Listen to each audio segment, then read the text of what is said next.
யாரு சாப்பிட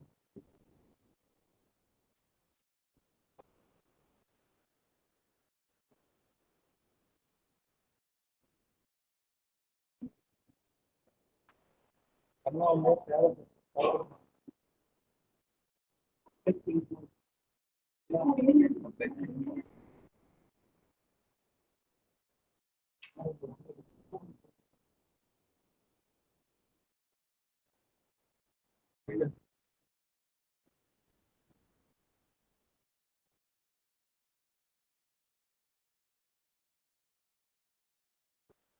இது ஃபுல்லா தெரியாதா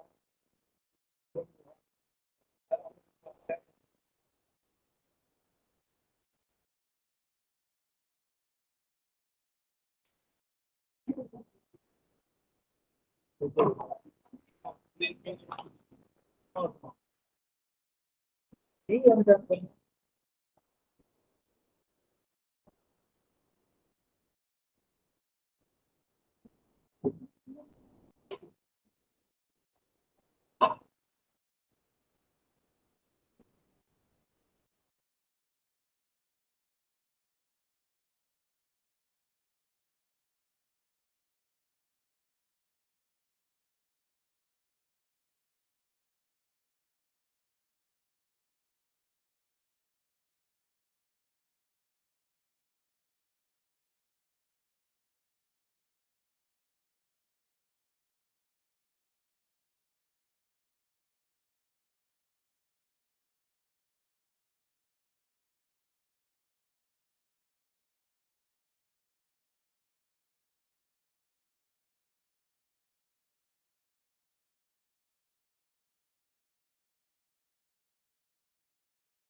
हेलो हेलो हेलो हेलो।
ஓகேயா? யார் யார் ரெஜிஸ்ட்ரேஷன் பண்ணி ஒவ்வொருத்தரா போயிட்டு ரெஜிஸ்ட்ரேஷன் பண்ணி வந்துடுறாங்க.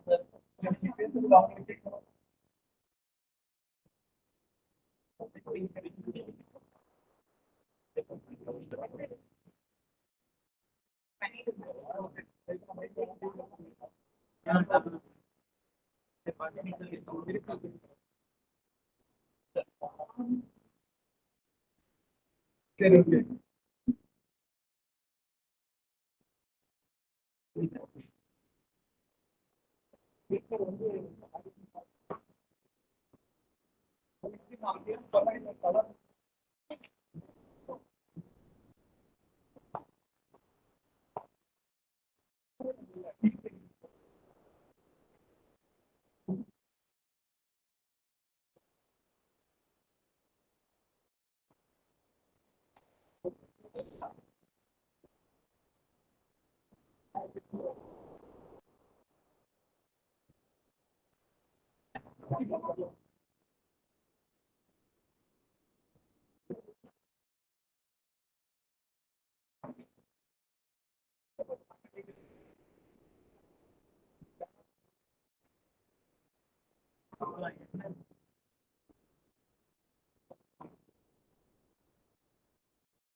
ஓகேண்ணா.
ये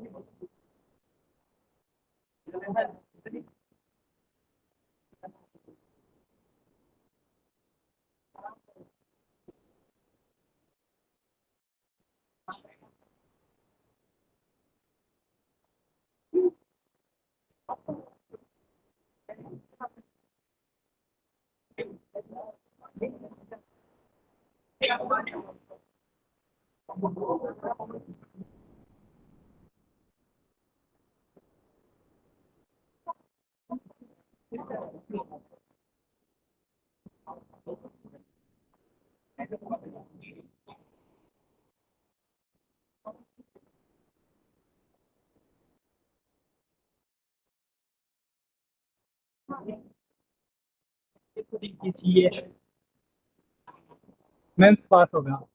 मेरे को पूछो।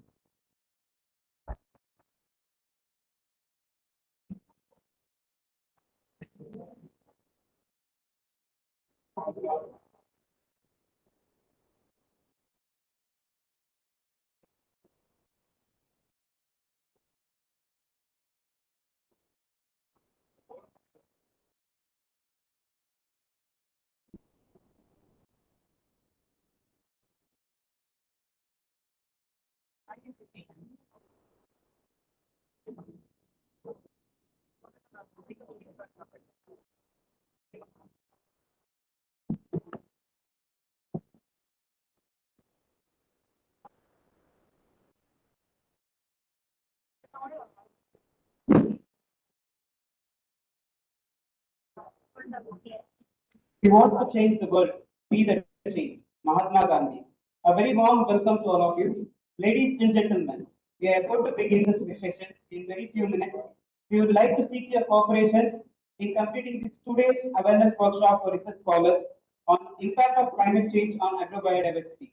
Thank you in advance for your cooperation and attention.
Barack Obama, former US President, said climate change is no longer some far off problem.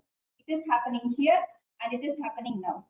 A very warm good morning to our chief guest, Dr. M. Loganathan, Director, National Institute of Technology, Entrepreneurship and Management, Tanjavur. Our guest of honor, Dr. G. Ravi, Nodal Officer, Agricultural College and Research Institute, Nagapattinam. Our Honorable Vice Chancellor of Central University of Tamil Nadu, Professor M. Professor Sulochana Sekar, Registrar, Central University of Tamil Nadu. Professor Ram Rajashekharan, Dean, School of Life Sciences. Dr. Velmurugan P.S., UGC Strike Coordinator and Dean, School of Leadership Studies. Professor F. Manivannan, Head and Department of Horticulture.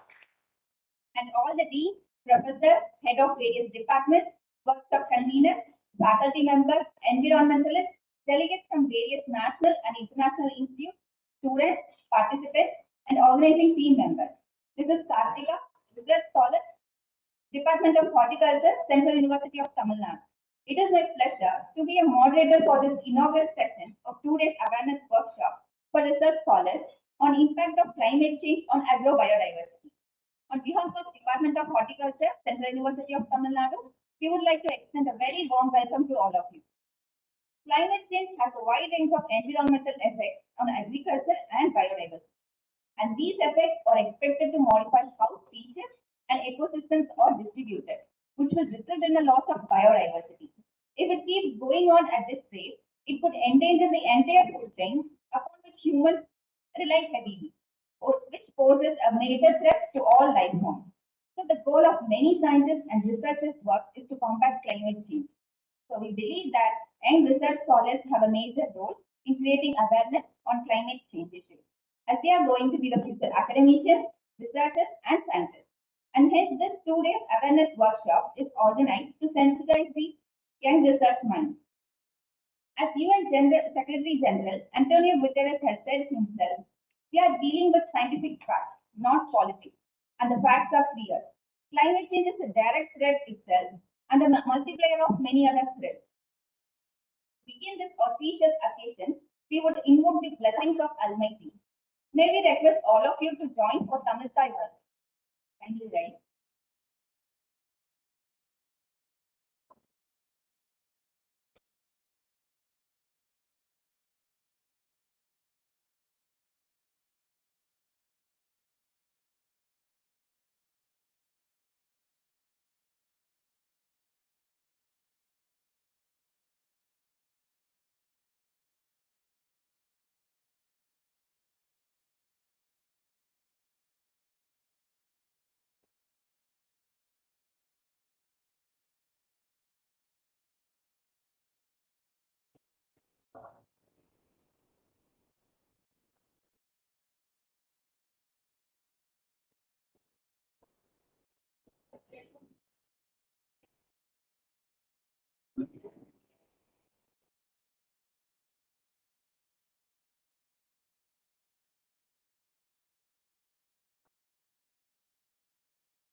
We believe that it is auspicious to light Utsavilaku at the commencement of any event.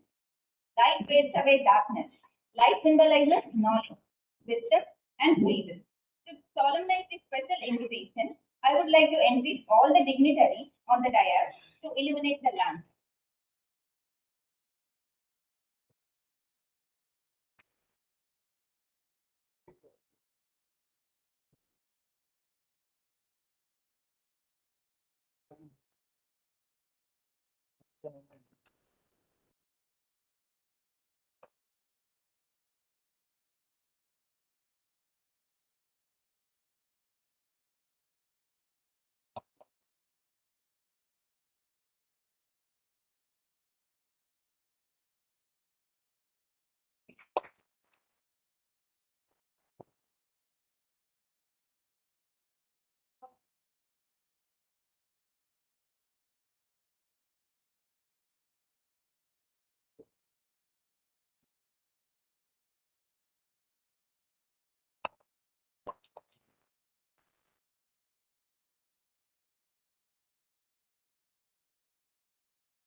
This reward and God.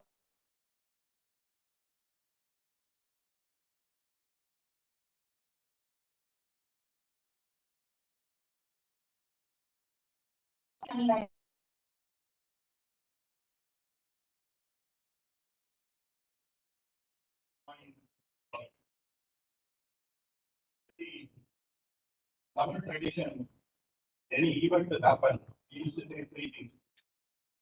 That is, Idam, Porul, Iyavam. The same subject and the persons associated. First of all, the subject is the impact of climate change and the agrobiology. And it's a happening topic because the climate change is here to stay, and we human beings have to live with it. So that is going to affect our agrobiodiversity, and the agrobiodiversity means our availability of food.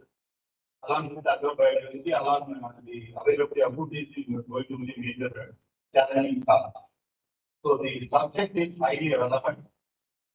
And where it is happening, now coming to the place, where it is happening. It's happening in the Kaveri Delta. And that is in the Tamil Nadu. Tamil Nadu is one of the best states as far as the agroecological system is concerned, because we have a mountain system and the Nilgiris and Kodaikanal, all those places. And we have the wetland ecosystem in the Kaveri Delta, Periyar Valley, Ramayana, and Tamil Nadu system. We have a coastal, long coastal system, and then the dry land at the Ramanathapuram and Dalapur Krishnagiri area. So we have almost all the hydrographical systems we have. And that is why Tamil Nadu is having highest number of endemic plants within India. There are two states which is competing, one is Arunachal Pradesh and another is Tamil Nadu. Because in these two states only, the mountain system runs in different directions. We have a Western Ghats, which runs across north and south. The Eastern Ghats, which runs between east and west. So it continues to the Nilgiri, and on the other side we are having the Silent Valley, all those things in Kerala. So all those things are there. We are reached with the all the endemic plants. So it is happening, and if you are coming to the carbon delta, the agriculture, because it's talking about agrobiodiversity, the agriculture is happening for a long period of time, not just before the Rajas and Rajendras, but before the Kaitavas and Malakiri. Happening for a long period of time. Practically, no one by the soil, if you are saying. The soil, if you go on digging and digging and digging, the fine in soil, this is what I can, this you can say, dig it. That much the fine is going. How the fine things have come? Because if we take the Tirukural, it says, go to put in the gas of Michael, pretty little better faster. Means, if you are going and selling and selling and selling and achieving the fine thing, not even a handful of maybe it is needed to grow across. Because the surface area will increase, the volume of the soil will assign a fine thing, and fine things you can find only in Palestine. That much of a heavy soil it is, fine grained soil. So it will not even allow the water to percolate. That much of a fine soil. So that is why drainage is the biggest problem. And we are conducting agrobiodiversity related topics in these areas, so the place is also appropriate. Now I come to the purpose associated. First, I will take up our vice chancellor. He comes from a farming community, he's in agriculture, and he's arranged to the environmental biotaxonomy. This is the topmost thing as far as this particular agrobiodiversity, all those things is concerned. And who else can preside over this function? So I welcome you, sir, for this function.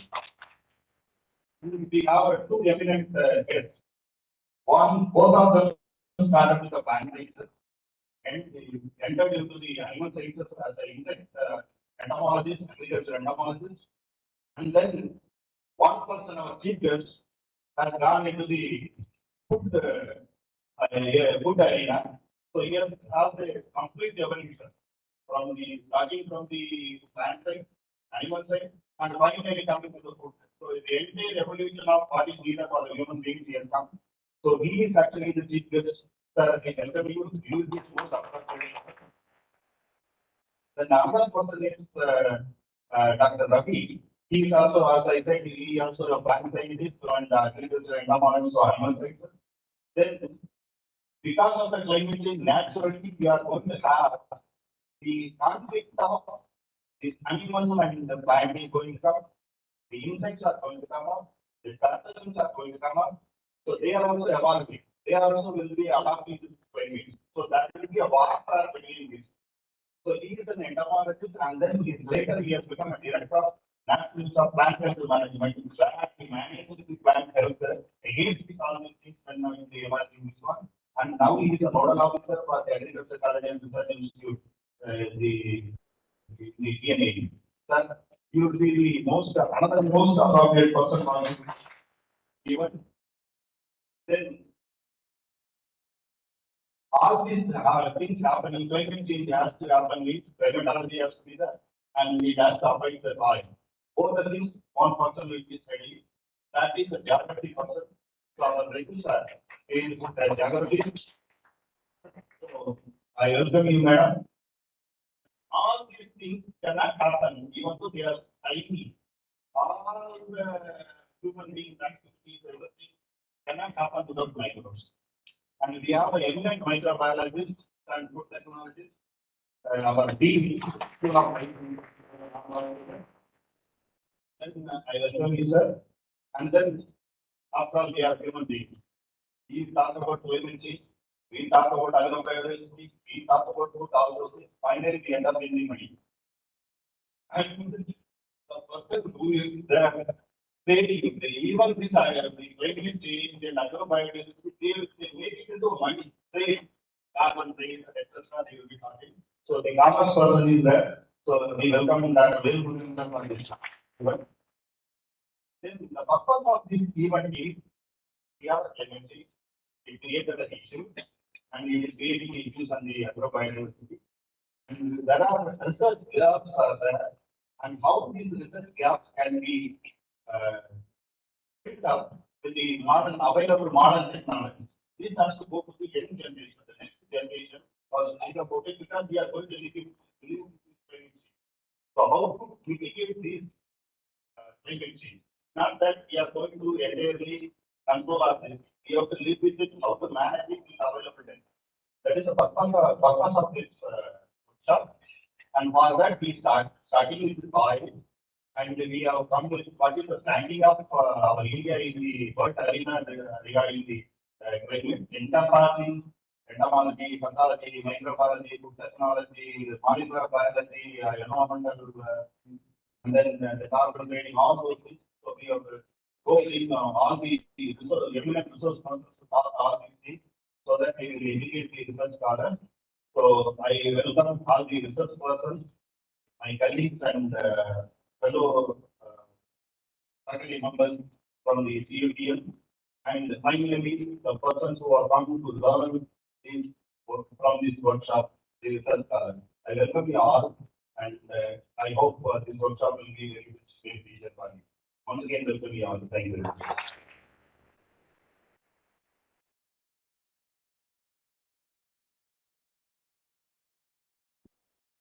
Thank you, sir, for a thought-provoking welcome address. I would like to invite Dr. Velmurugan PS, UGP Stride Coordinator and Dean, School of Legal Studies, Central University of Tamil Nadu, to felicitate this event. Most respected Vice Chancellor of University, respected Chief Guest, Professor Raghunathan, the Dean for the school, Professor Ramray Shekhar, Registrar of our University, Madam Deans of various schools, professors, scholars, and my dear students. Very good morning to one and all. As you all know, for the past 2 to 3 years, we are conducting several events, several research programs, workshops, sensitization programs for various stakeholders on climate change at our university. And today we are also here for a workshop on climate change, particularly on biodiversity, agrobiodiversity. Since this program focusing for research scholars of our university, 2-3 things initially I wanted to put up. Thing is, we are concentrating on basically concentrating on research scholars, and tomorrow before we leave this, before end of this workshop, we will be doing, we'll be giving you a format to fill up the thought, what is there in your mind on what is your observation on climate change, how come your particular domain can contribute to the research outcome on climate change. We'll be giving, we'll be giving your name, particular topic on climate change, but related to your domain, and 10 to 15 lines of idea which is going through in your mind on climate change. That will be documented. That is the initial process which I wanted to inform you. Thing is, as for the STRIDE program, we are concentrating on 2 aspects. One is research capacity building, and the second aspect is human resource development. We have done a lot of activities on human resource development. Now we are focusing on, earlier we have given some projects to take up 6 type of projects on climate change. Now it is sensitizing the research scholars and motivating them to take up research. May not be now, but in the future on climate change. That is the importance of this program. And you, being research scholars, will be watching what is the development that is going on through the world, particularly in the recent past because of COP27, the United Nations Climate Change Conference, which happened in Egypt very recently. As far as the climate change program is concerned, we are tracking the outcome of the conference of parties 25, 26, and 27. We are tracking, and when the conference was happening at Egypt, 2-3 programs happened in our university. One is for the student community, next for the college students and college students, and now after the COP27 conference is over, now we are coming here. So that's why in this 2 days workshop, one session is allotted for you to discuss about the outcome of the COP27 conference, which are the parties involved, what are the type of discussions that are happening, and what is the actual aspects on which there was an international agreement, and how to move forward to COP28. That is a separate session which is allotted for you. Thing is basically to give some inputs to induce your thought process so that you will be thinking about it for the next 2 days. COP27 did not end with the expected outcome. We were expecting a lot that very serious discussions will go on and important outcomes like to contribute to mitigating climate change in terms of financial contribution, in terms of national contribution, national commitments for mitigating climate change. We are expecting a lot, which was discussed in our earlier programs also, but did not happen because in the international platform climate change conference, we cannot expect like a very big agreement to come in 6 or 7 days of discussion. But in my opinion, certain important developments have happened. One is like we are discussing about. So we all know the impact of climate change. One small information I'll give you. In the recent past, in the past 2 months, serious damages have happened. Disasters happened in many countries around the world. One important thing is Pakistan. We all know that unexpected, unusual flood in Pakistan has created damage to the extent of 15 lakh crore. In terms of Pakistan's budget, they have to make dedicated budget, the entire budget for 6 continuous years to rectify the damages, to do away with the damages caused by climate change. So that was the impact.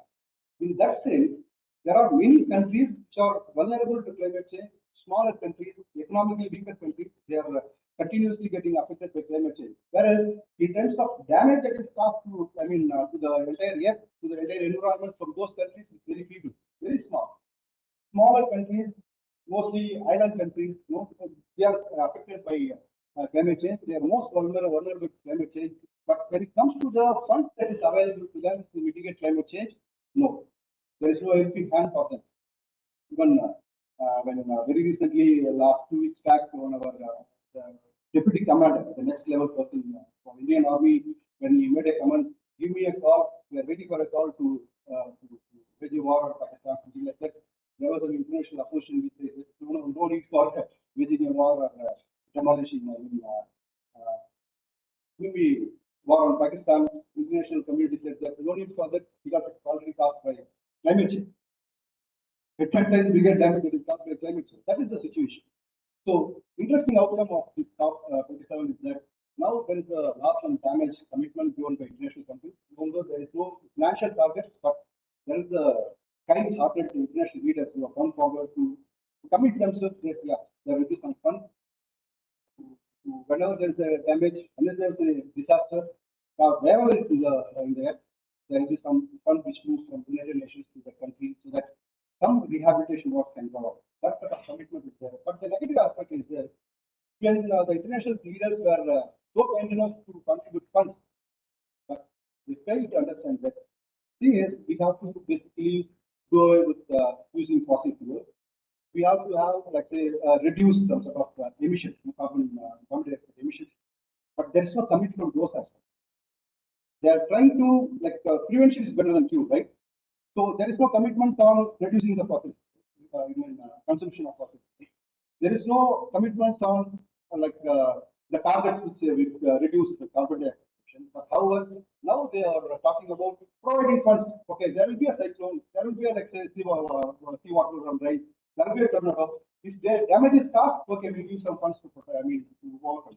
But that is not the way to go up with the type of damage that is getting caused to this earth, to the living beings in this earth. So what we expect is that now 27 is over. The next COP27, the climate change conference is going to be held in Dubai next year. So it's COP28 will be in Dubai, and since our university is one of the leading institutions in the entire country, which has taken up research and human resource development activity on climate change, I wish that in the next Dubai conference, some fruitful research should come out, and we should put forward our own solution, our own suggestions in the COP28, which is going to be held up in Dubai, for which there will be definitely our most dynamic chancellor and our administration will be definitely supporting us, and we should start working on it silently. Next 20th Dubai in COP28, there will be some representation. Maybe that will be the only institutional representation, educational institutional representation from India. We should make a representation. That is my wish, and for which request. And one more request is there to the site program is going to come to an end. Tomorrow is the last day. November 30th is the last date for the official last date for the site program, and we are moved into, so it's not an end actually, we have converted ourselves into a Center for Climate Change Studies, and I already placed the request, and definitely the administration consider that. Allot minimum 2 continuous research on any domain for this matter on climate change. Minimum 2 research continuously has to, PhD level should go on under Center for Climate Change Studies, on any domain for this matter, with the non-net fellowship. That is what the request, and definitely our institution will, definitely our vice chancellor will definitely come forward. Thank you so much for this opportunity.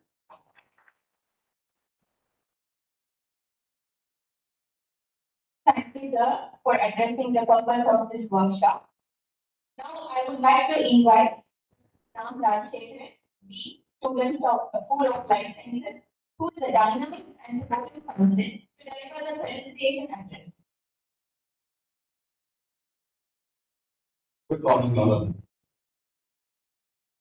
Let me have a pleasure to see some of my friends and as you know, we are actually conducting these meetings. Today we have chief guest, our vice chancellor and registrar.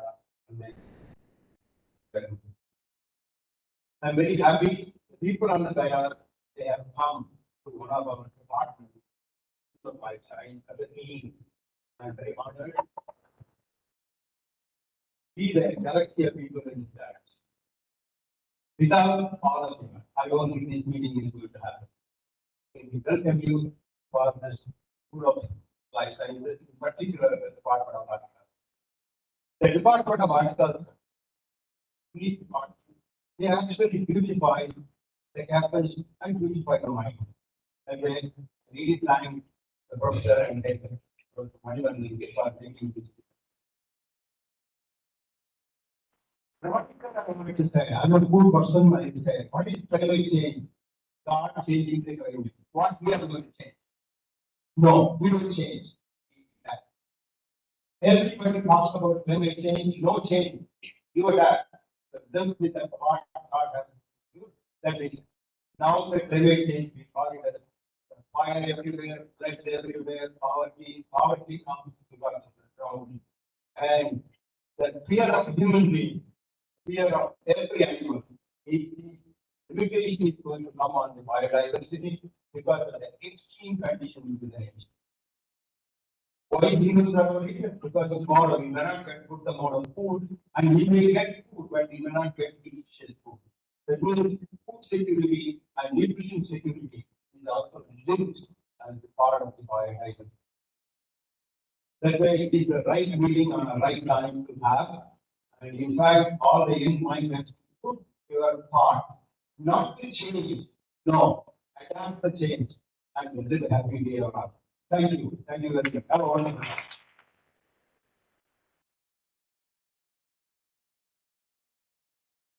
Thank you, sir. Now, with much honor, I would like to call charismatic personality, Professor Sulochana Shekhar, Registrar Premium to participate in the program. Most respected Honorable Vice Chancellor, Professor M. Krishnan, sir. Honorable Chief Guest of today, Dr. M. Loganathan, Director, National Institute of Food Technology, Entrepreneurship and Management, Sanju. Dr. G. Ravi, Nodal Officer, Agricultural College and Research Institute, Nagapattinam. And respected Professor Manivannan, sir, Velmurugan, sir, Ram Rajshekharan, sir, Gopalan, sir, Sigamani, sir, and all our dear colleagues, dear students. A very warm good morning. இதனால் இவன் முடிப்பான் என்றாய்ந்து அதனை அவனெடுத்து விடு. Manivannan sir பேசுனதுக்கு அப்புறம் கொஞ்சம் effect lot of Thirukkural to show that இடம் பொருள் ஏவல், and to choose that இடம் பொருள் ஏவல் we need some good sources, isn't it? So that is why இதனால் இவன் முடிப்பான் என்றாய்ந்து அதனை அவனெடுத்து விடல். That is why we have left to Dr. Manivannan to organize this year. Can give a hand, big hand. I also congratulate Dr. P.S. Velmurugan, the Nodal Officer of Science Program. It's going to end by November 30th, he said. And he is ending with such a wonderful workshop for research scholars. So many conferences, seminars organized by this tribe community for various stakeholders. But this is the highlight, I believe. because the future is with your research. Research scholars are going to take up this issue. As she normally introduced with a very strong word, climate change is happening now. So we are all experiencing it, right? So what we are going to do is, how we are going to mitigate, like where Ram Bhajan said, adaptation. So mitigation, adaptation, and resilience. So I wish this workshop to bring out this MAR. MAR का मतलब क्या है? What is the meaning of that in Hindi? To beat, right? So we let us beat the climate with mitigation, adaptation, and resilience. So I wish this workshop a very successful one. Thanks for this opportunity. Thank you, ma'am, for your wonderful work. Now I would like to invite Mr. Heidi, Research Scholar, Department of Horticulture, CUTM, to introduce our honorable vice chancellor. A very warm good morning to one and all present here. It gives me immense pleasure to welcome our esteemed Vice Chancellor, Sir Professor M. Krishnan, who in spite of his busy schedule has accepted our invitation to preside and grace this occasion.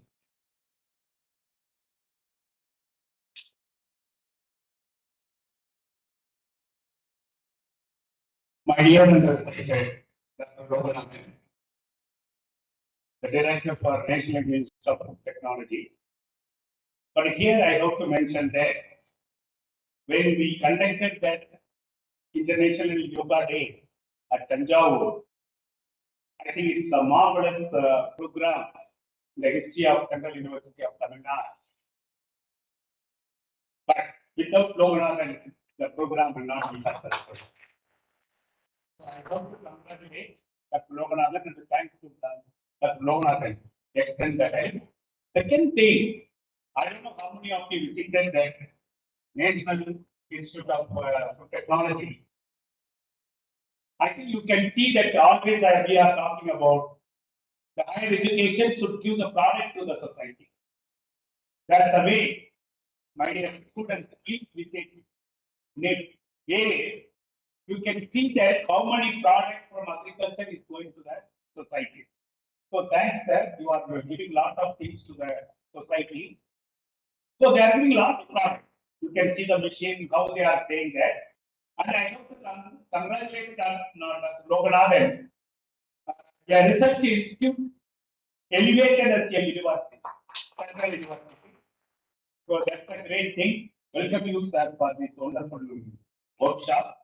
And my dear friend, Ravi, I think he newly started Agriculture Institute in Nagapattinam by ICAR. But they have to do lots of things for the Nagapattinam.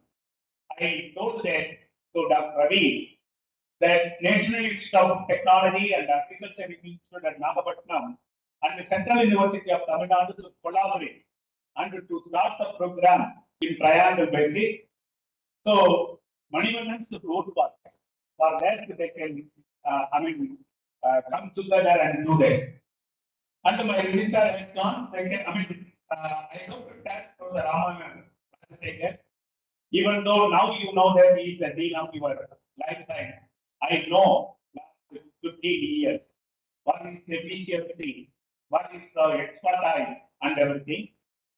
I can say that he is the only one man got lots of crores and crores of money by consultants. So that is a great thing by Ram Rajsekar. Congratulations, and also with your leading expertise, lifetime also go like that. And I have to thank Dr. Manivandan. Whenever I am calling for that meeting, he is readily accepted. I think whatever the small thing we are doing in this Central University of Tamil Nadu, with respect to the agriculture, I think it's a response to the Dr. Manivandan. This is a very good occasion. I have to thank. And I need the further help to elevate the Central University of Tamil Nadu. The next one, Dr. Velmurugan. Of course, I can recall the day I was there in the UGC to get the grant for Panainamarad University in the SEED program, trade program. So that Manivandan and also that Nagarajan stand in the corner of UGC to get the grant. They are in tension whether we are going to get it or not. But finally, Dr. Balaraman was the chairman of the committee. So Madurai Kamaraj University that time we got 1 crore. They got 65 lakhs for the 45 lakhs for the site program. I have to congratulate Vedgurgan for taking all the efforts to bring the money. And particularly I want to tell that this is the only program where you are having a real collaboration with arts and science. That is the first program where really from the Balaram and I think Ram Rajshekhar knows that such a great personality. So he only designed that. He's the brainchild of Balaram. I think who was the director for Indian Society earlier. He designed that because always they are looking for there is no interaction between arts and science. But today they are doing it. Now we are successful in it. Even today paper you are saying that the students to study mathematics and economics. If you want to successful in your career, you should know that mathematics and also that what you call that economics. That's the way now the country is going for education. My dear students, this is a very important meeting where always I am keen on that because today our Honorable Chief Minister visited one place called the near the place called the near what you call one minute. Bangla Main. There is a place called Bangla Main. Where this is for that archaeological research they are doing it. What report they are saying that they are getting the evidence for making the canals for agriculture. I think they are telling that 2000 years before, 3000 people here. Along with that, they got lot of gold coins. I think today paper kindly see that our chief minister having Guru visited that particular Kangegot the solar from here. That is called Bangla Main. Malige Main. So why I am telling that agriculture is not a recent one. We are very rich in that agriculture and agriculture products.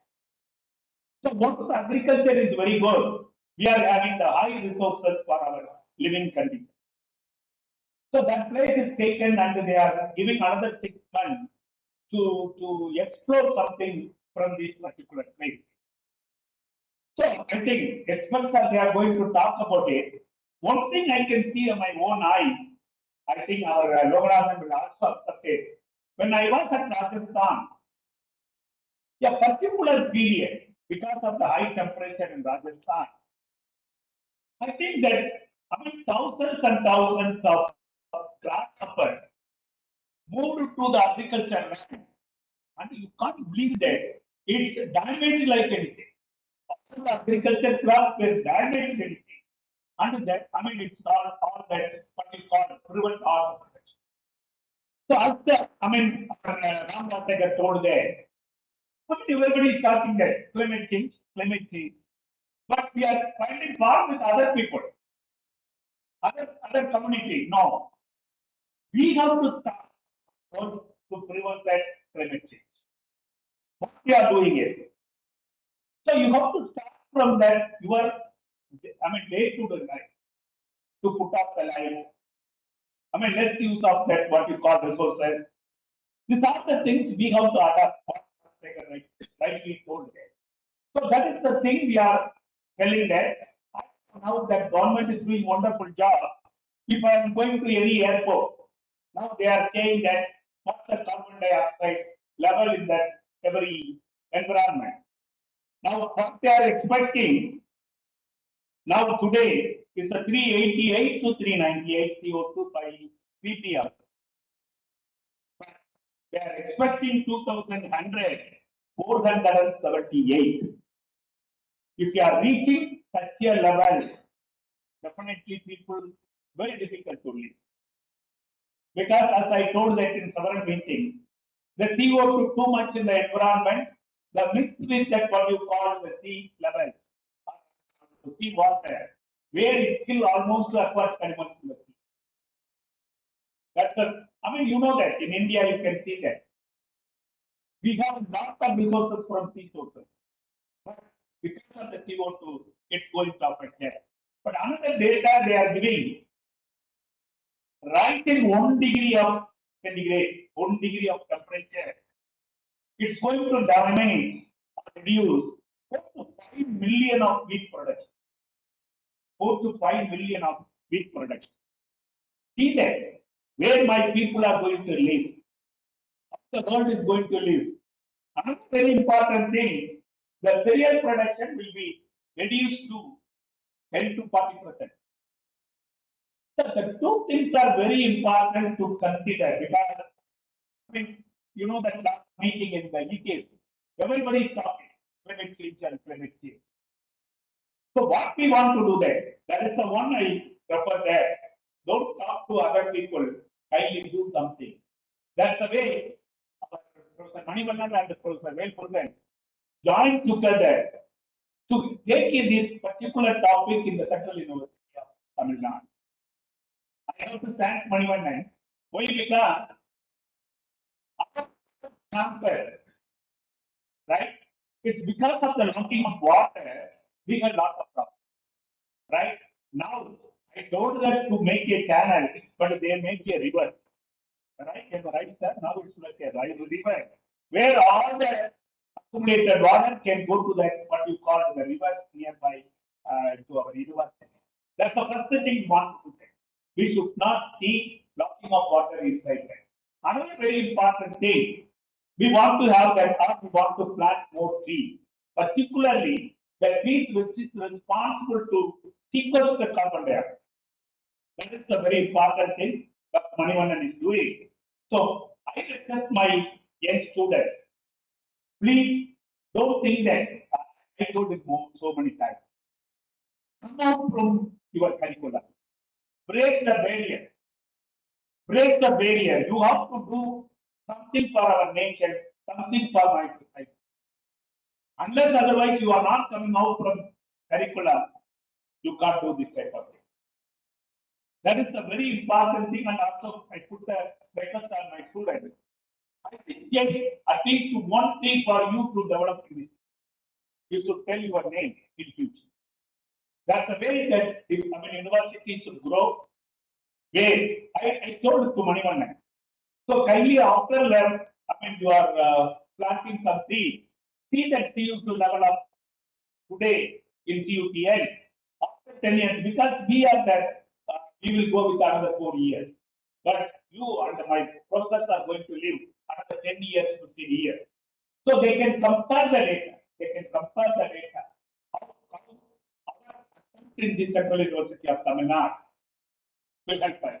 Another very important thing, I have to thank our EC members, Council, and the Ministry of Education. They allowed to have that climate change center in the Central University of Tamil Nadu.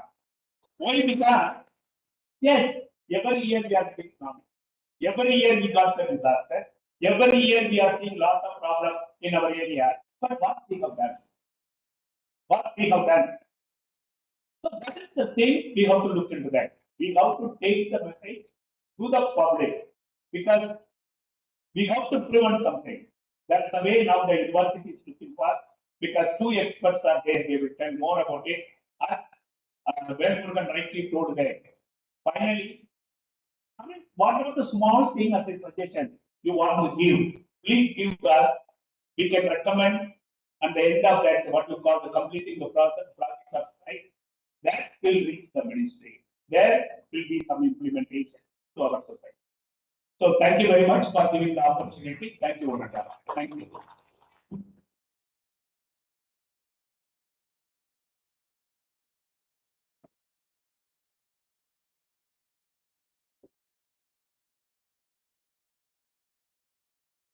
Thank you so much, sir, for the inspirational discussion. When we have records are ordered the Vice Chancellor, sir, to honor Dr. N. Loganathan, Director, National Institute of Technology, Entrepreneurship and Management, to the memento session.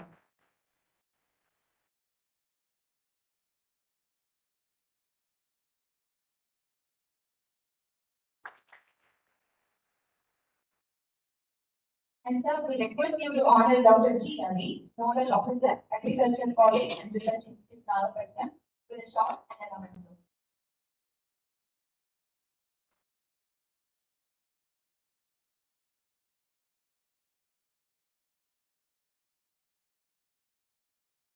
On behalf of the organizing team of this workshop, we would request Professor Lochna Shekhar, the Vice has been honored by Honorable Vice Chancellor.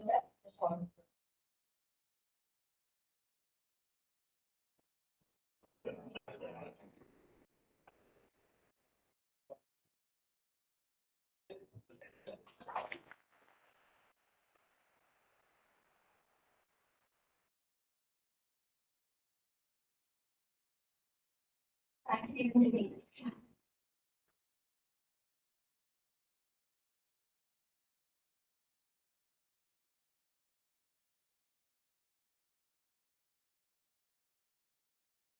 We have an immense pleasure to introduce our guest of honor, Dr. G. Ravi, an eminent knowledge in the field of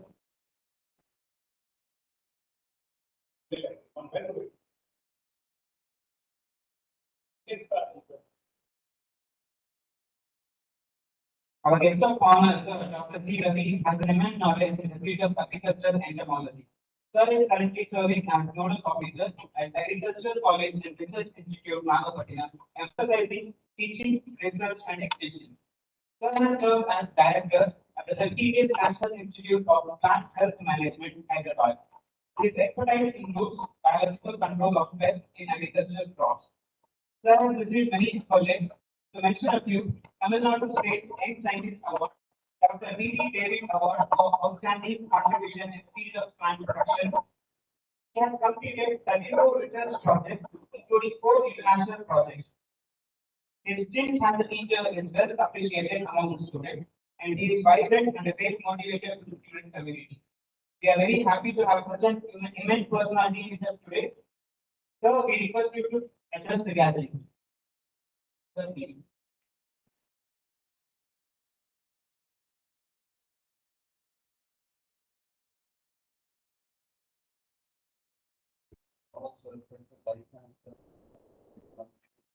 Well, my dream, I can't have one month before. Last week, the sign was moving very far away back. I cannot come back. I thank God that this year, because of my study, the month, usually as a tiger in mediation. Trying to get a it's nice that I give some of the core science. Immediate mind thought that we have kind of collaborative project. That side where I was not with scientists, I was creating of different factors. We have enough that their families, their future of India is with. As a student, I know nothing else from the background, every agriculture, I know something like forming, planning, something. But it's not the reading that is what is something the world which is there. And the crowd is something such a way that they have to do fast to this God and to be like it. At the age of 45, something like object. Really like this. Why is saying it? The student is not a dream one. Not a way big thing, but traveling on a bus from one place to another, maybe on the when the bus stand, and getting to another person which goes to your name city, and that is where you should have it. Being in a you are smart, and this is given by the government, and we have the responsibility to give back to the nation and the resources scientists are here, good administrators, so that the people should feel that it should feel that you people are doing something. Because many times outside people having no phone, no here and there, and I was working for these people, they got in the year 2040. And when they got divisions to degradation, very small, they don't have any resources, they want a very dynamic, they want to something that don't have to. But thank God, we are in a great mother nation, everything, even in sky, they have That is one thing, interior problem, so I can say that, but I find out from that, because the steps, you can say that, I don't know, that is what, work. It is, I mean, it's what we say that it will come to a balance. If I can join that, I'm not from the other years. Many of the students are, right? And if you go to the technical research, you put the part, there is one way I get for these things, and find it. We can't keep on working on it, and even happen the body is, you know, that is good. You can keep it up, part of the dream, you should have a chance in line. At the age of 30, I feel like this right now, there's a people too much. I see where enough, try the right chance to your attack, but you know, they have to sort of put there. That is more people and to make it successful. But what we say is 2 days is not coming to the not make failure and the things are not like that. This 2 days of try to do it such a way that you find the dream in your life. Somewhere, some speaker may come, being a researcher. And then, you can also go after and you can go there and you work out something with your child and think that even my child and never finished. I want to do this also that it is 2.5 years. 80% I completed my exam. Like what I will say that 3 weeks and everything for the last somebody else. I never only 3 to the national. That attitude that we now say lucky. Lucky is having it. Even the information of people is quite good. If you look to my wisdom, we cannot see when I got there, what it's like. I asked me to the guidance. It said it will be what right into the best. That's what you are right. Discovering that I plan because God is so many people. You are discovering the farmer who produces the life for you. You are discovering the system that God decides to take the quality life. Now, for the installation of nest, yes, they go anytime there. No student needs everything there except more India. We have a waste for them own thousand. How can we upgrade it? That's why even they come to practice right after this point, this is the national news make it so far. After 6:30, they know teacher got a good product. These people they have own time. And when you whatever they have to do, I told them you tell our this and cake, you're giving me learning number. That's they are regarding my learning. That's why we have lots of programs. What I want to say is, in the student area, that's why I get to develop the past, they actually fair. And they have no vehicles of the issue. That's what they have. And the family is the 100 student, 50% they don't know what they're doing. And 30% they don't know. They have all the questions they don't have. But it happens strongly. To see that, that's why before they start, and that comes then, to see that you have a dream in your life and be responsible to your parents. Then here they give you everything. They don't have anything. They don't have money, so I'm not thinking that my daughter can enjoy the knowledge. So these areas and you are not all these students, someone is seminary is they are saying that my first review is that we should get something of that program. And this program is can you do that? Can you learn for you for this?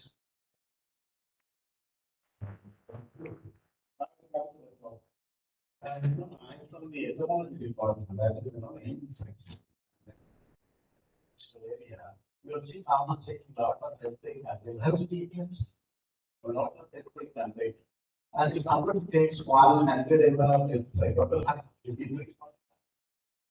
will be that, you will die. But you need very little every day, you have to bring your wife or the mother to the thing, what will happen? Doesn't happen. That's what's happening. And when we early I know when we are all the extra in our village, we see that the rice they take is a selected house. only the otherwise the rice is not at all available most of the states today. Under 90.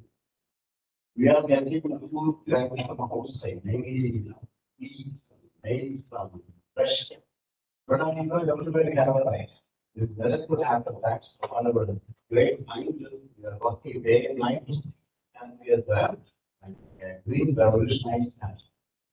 And we can try in school, I could see, I got an offer and my PhD award from that the law, I'm working, the father of the revolution. I was with that famous farmer, it dreams like, like a god. Like Jesus, like Allah, they have a vision that is better. They also have so confident. Somewhere you take flight, right? You go to India, you go to Boston, India, you have to be a place. This sort of language. There's a pattern somewhere in the India mind, 17 graduated, and around 80 were not in the respect that the appreciation of production. And the great question. We are so tired. We don't want to go over. I went for East because we don't know why they can come outside the sea. You really have to make a nation want to do the right side of there. And we went there, we could have right some people. And that's the part.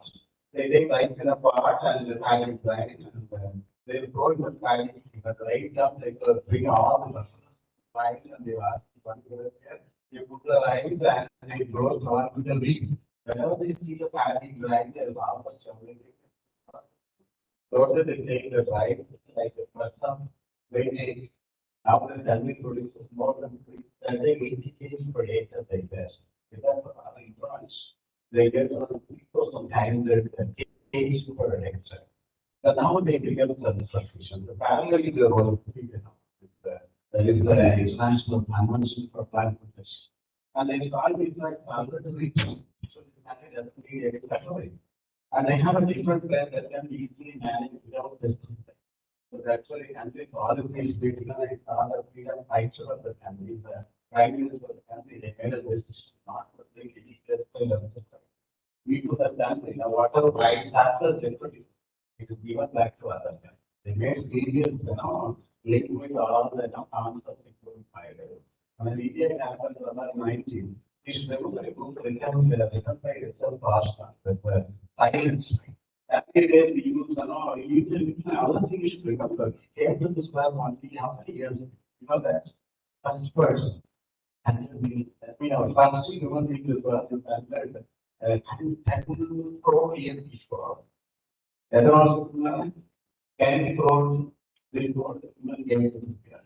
But the insects we are fighting now, they are here for all of what? So we have to be people seriously. They are the world here. You don't have the rights to fight people.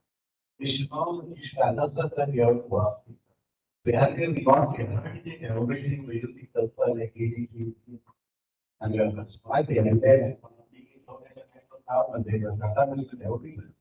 There are a lot of civilization and the war. You see how the people are suffering. And one of the causes is because seriously child in the particular good silence, somewhere probably 1962, and later we changed those rates and we cannot do anything. So they first change the concept instead of eradication and protect concept. We just not accept it. Then you want to manage them. So we want to manage it. We want to lead with them. Now our prayer is to know all the chemical insects. So that the entire virus is for and before just on one they started one I worked in rice for 20 years. Even I ever was rice working on and collect all the insects and to enable the government for entomology, they do taxonomy. It's not the tax. The product is and it's not some of them new to the scientific, where they go right from the time. Even the books on insects, there are drugs points, they have termites. What only they come and then try to go with it. So we often develop things, some modules that is very, very technical. We start them to raise the variety that is already. You pass me, right? Especially those with no insecticide, they should work. And right usually there are more than 500 insects. So there are 500 people here. And only 3 or 4 are, they are the best, they are the other one new drugs of village. Somebody applies and say, what to happen? Everybody is there. Village, somebody do this thing. You probably say, that's what I'm doing. Thanks to the government and government values now. We do lot of farm and pharmaceutical activity. We teach the people and we never realistic. Earlier, 1 kg of insecticide active ingredient per acre is activity. And with these CTG, now we have a product. They are only 5 milligrams or 5 grams per day. That's the product of the chemistry of the insecticide. Now we are very safe. And still the farmer needs to be. I recommend the website your farmer because they are outgrowing. But when you go to the store, there are so many things not wanted. You want to pass over the rules, but it gives many things that are things also. Being is the you don't know anything what to do with that. He brings everything. So we have to go wrong. You give me coffee every day, you give me tea every day. That is so many things. He gives everything what to have. That's why the farmer gives everything. And it has to be done. And it's called the environment. Again, there are a lot of issues. Now the government is taking a policy to tell a customer say, to the customer stop the 4 of the and the bill as happened. So that it is like you know, there are a lot of techniques of they use data contract, rights, electronic techniques, they have instant varieties, every something. So that's picture is the buyer they're very, very alert. And before I complete, now you should remember that there are lots of new insects are coming. New insects are coming. Minor insects become major. The 1, 2, 3 number insects become thousands of several actually for locals. They migrate, they breed in South Arabia, they migrate to India like a cloud. There is a tsunami happening. That international locals want to organization. Without their presence, and make the growth. What I want to say is why there is plastic and realistic means India sometimes got of mind there is a wide. Means the environment got language how to change the science. And our 2008 biodiversity but our dad was the chairman of the country. So you should remember in India is concerned and the Indian economy is the biodiversity change. We are not anything over. Similarly, the Indo-Gangetic is the gas. It is well, there is a damage to the land. There is the natural but the area goes along the equator. Every time there is a way and they have the diversity of the ocean.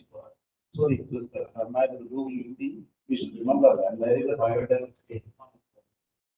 Biodiversity is fantastic. There are biodiversity. Modeling and indeed there are maps on there. So sometimes you read separate or read your separate with the college biodiversity.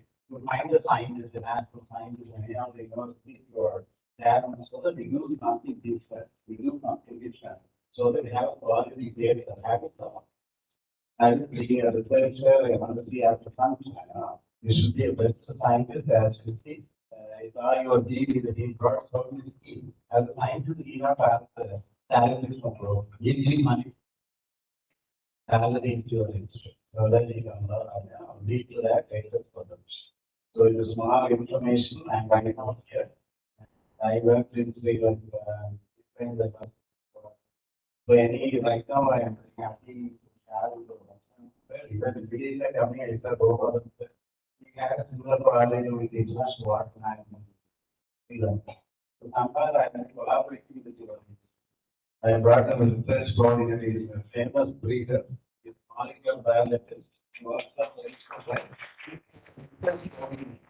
so my purpose is not here to participate, see what was and I actually I belong to standard education. I want to salary increases. Usually selling area biodiversity. That is maybe morning 4 o'clock 20 marks. What the traditional varieties are they want? And the number of some new variety you want to do. And that's why this is the only area that you get mango growth. Changing one mango they cars handle to be for a marriage.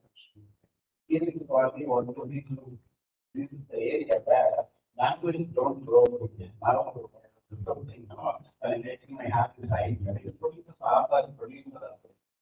The harvest and language is huge. That the big coming from own text. And that's just the thing is that it's black. That's a good thing. You didn't have to speak like the language. That is small, washy people that use it.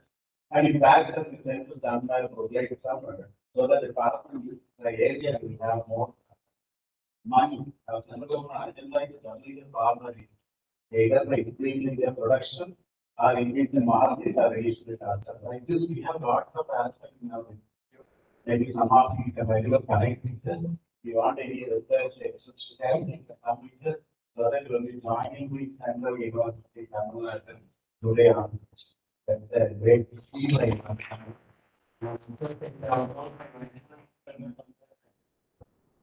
We have other markets, other chief services, because of the condition, but I additional services. You document when I ask particularly in case and Anita is IT is lovely. That's what it is. Our district collective, we love this story like that. That's what I want to see. So it is small word and all interesting. Your chairman should see that he teach and program. That's what it should be. Back to your and your parents should see that, oh, my daughter take me in fights. My daughter take me when I ask and be should shine. He takes me to the parents' hospital. They're coming from the house, these two, you giving them. And it is even, and it is even, God, thank you.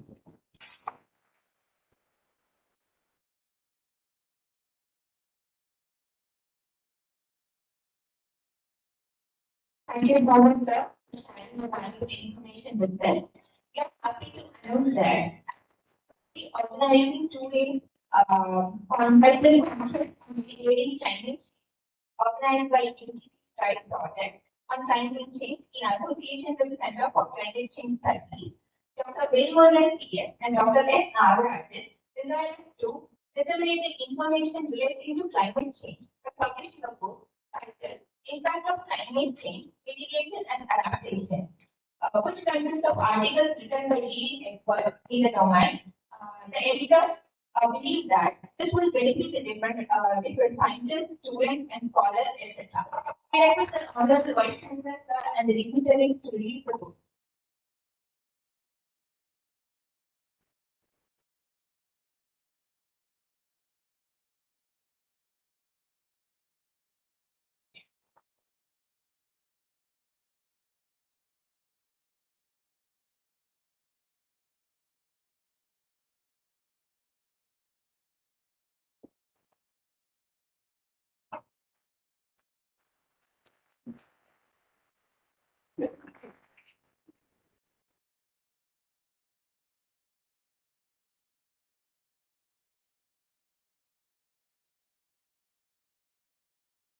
Thank you all.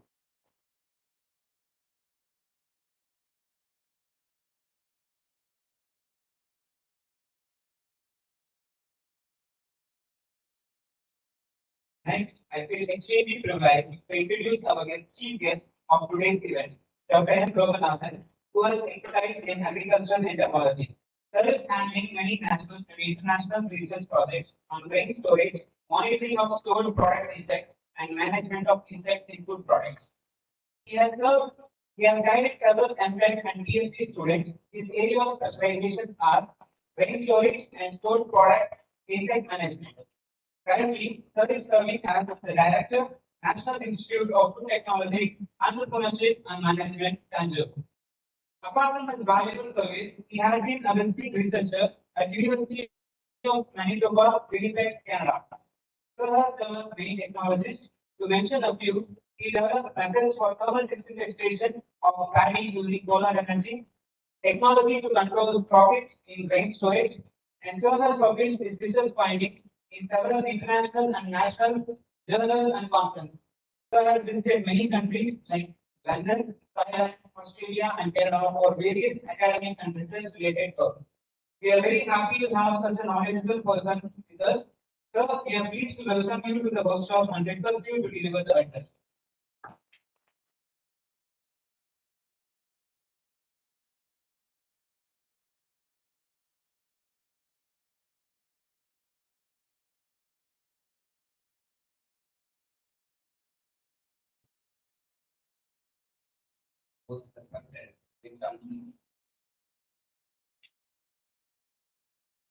These are the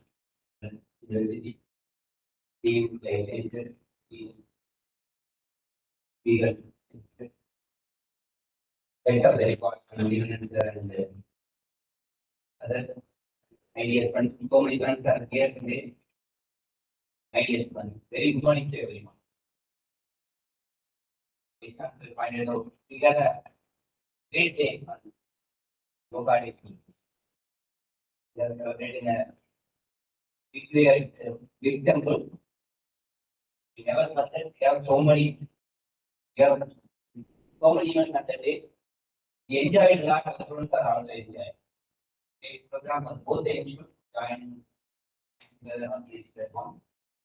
Apart from that, I want to mention something. We got a MOU with the University for maybe 2 years back. We got a MOU. We thought of having affiliation with you for our degree program. But later, we started moving towards INA status. We continue to sell. Now, recently we got INA status. I think you all of you know, instead of national importance, like IIT status. It's a totally independent institute. We got the INA status. So, our income, the job, only very hard. So, that is what our relation area. Recently, we have submitted another project for the 80 crores for developing infrastructure for testing laboratories. I hope that lab will be established at UCN and join by and with another board. And then I hope that there will be any and everyone to create a impact on the society and anything. So our relation area, I got to thank our Manihansan to this event and inviting me for this function. I got chance to meet not only the vice chancellor and the top friends, the Ravi, Rajendra, Gopalandra, Bhaskar. After coming here only, I met everyone. So happy. Then you come to the point, 10 is inevitable. Anyone is always changing. Ravi pointed out with maybe 100 years, 400 years, going on changing. But what is happening? Everything is changing. Each and every element living element is changing. That is what I thought is theory. Correct? But it's not in theory. Survey of success. That is what each and every is doing, not only human being, each and every organism is following that survey of success. Whatever changes may happen, whatever tsunami comes, whatever temperature is, whatever may be, but survey is the better. And what you have to do, there is a big question. You have to present yourself how to fit yourself in this environment. I think we have a lot of people, I have seen the list from science, science, so many things. You have invited very nice speakers. Lucky to have a wonderful lecture with the eminent speakers.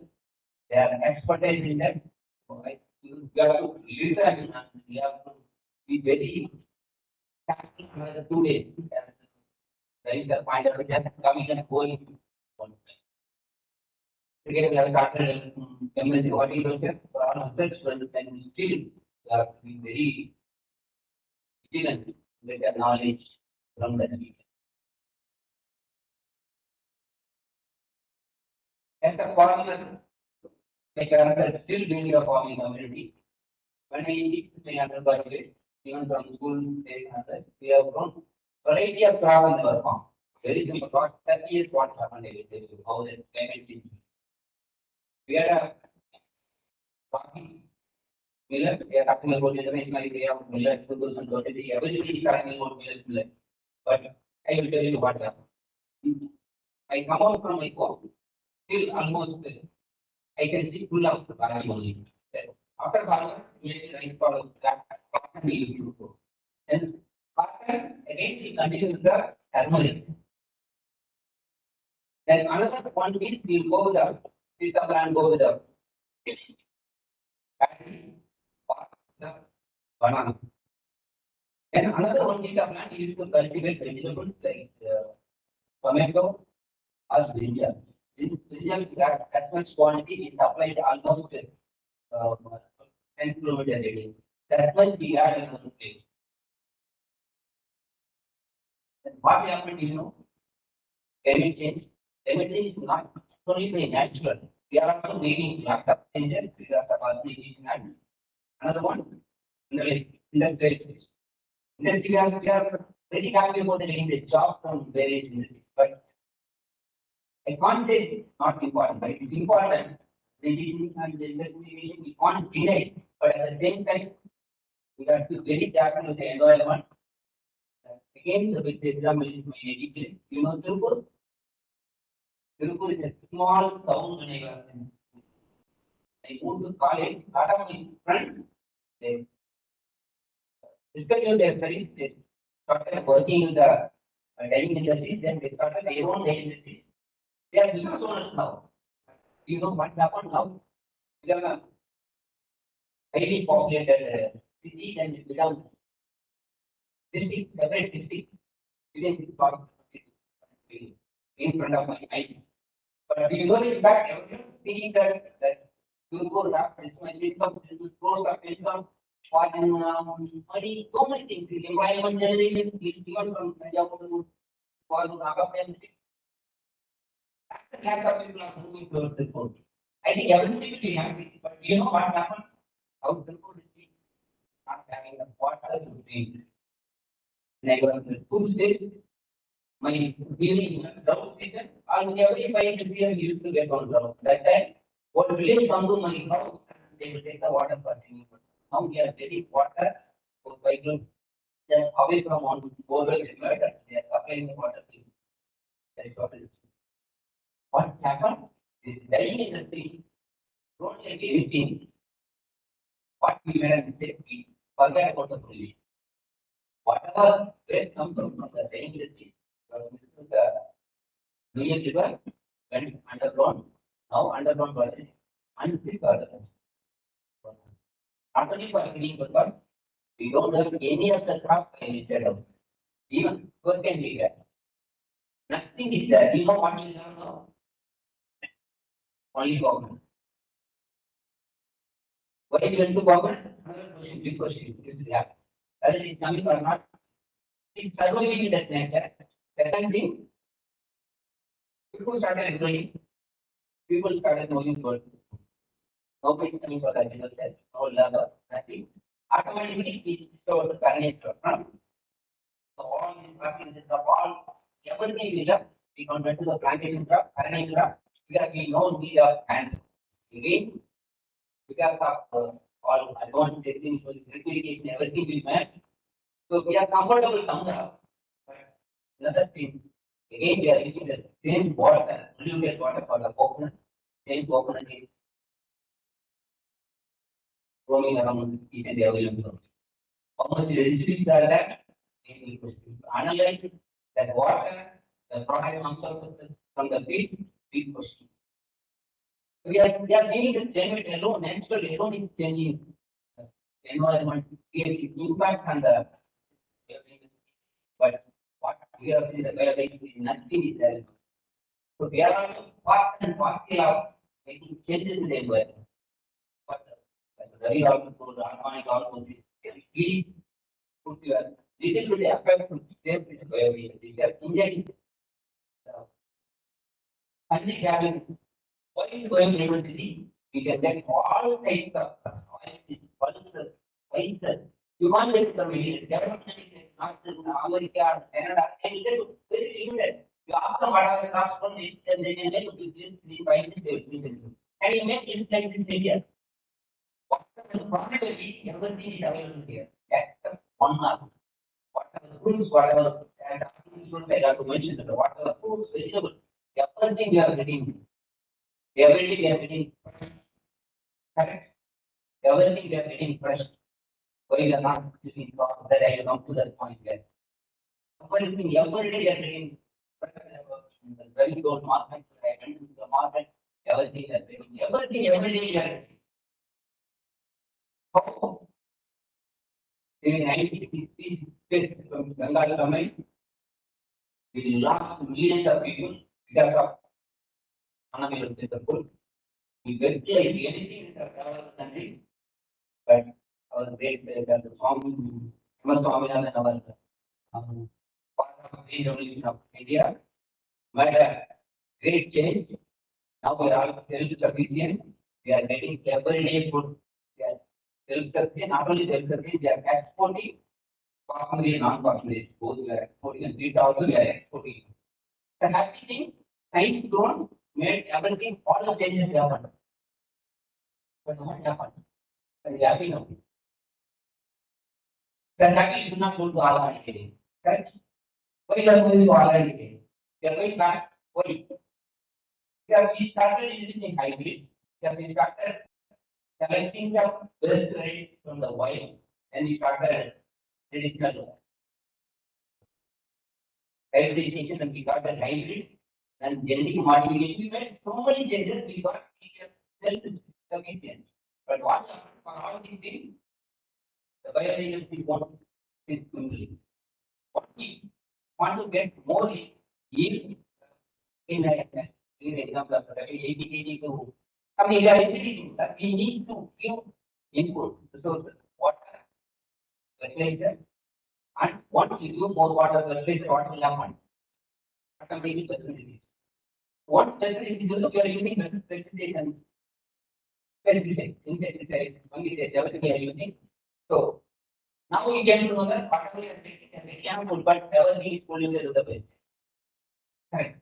Then we are again going back to but it's right or not, I don't want to argue that one, but we can't go purely organic, we have to define.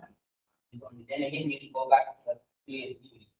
So we have to be very careful in utilizing the resources and also the chemical insecticides, whatever we need.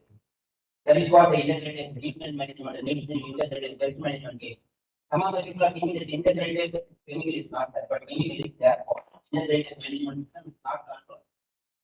There is a whole lot of things. Eradication control. Now we came out all of it very difficult. We can't eradicate anything. We can't control anything. Only we have to manage.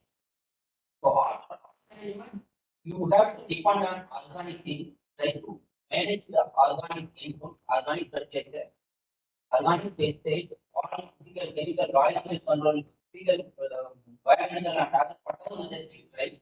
We are not able to manage. At the end, you go with the chemical. That is what the concept of this. So everything is great. Only thing we have to follow is very, very important. The thing is, what can we do? Only two options. We can't do anything. The climate change is beyond our control, except what I am telling some of the our hand. We will try to make some of them to avoid pollution, air pollution, water pollution, whatever we need. But by nature, whatever is happening, not in our hand. Not worry about that. Only two options. What we have to face the challenge. Right? Nothing can. We have to face the challenge. Second thing, we have to accept.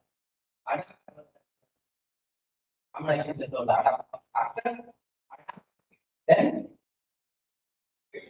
even you can say accept no wrong in that. Then you can achieve one goal. Only two options. Then challenge what you have to. That is a good question. Challenge. So challenges will happen. Like this evolution, then you have to do something. Now, payment change, we are saying, thin ground, I have seen right. Even last month we are right, we immediately southwest and northeast.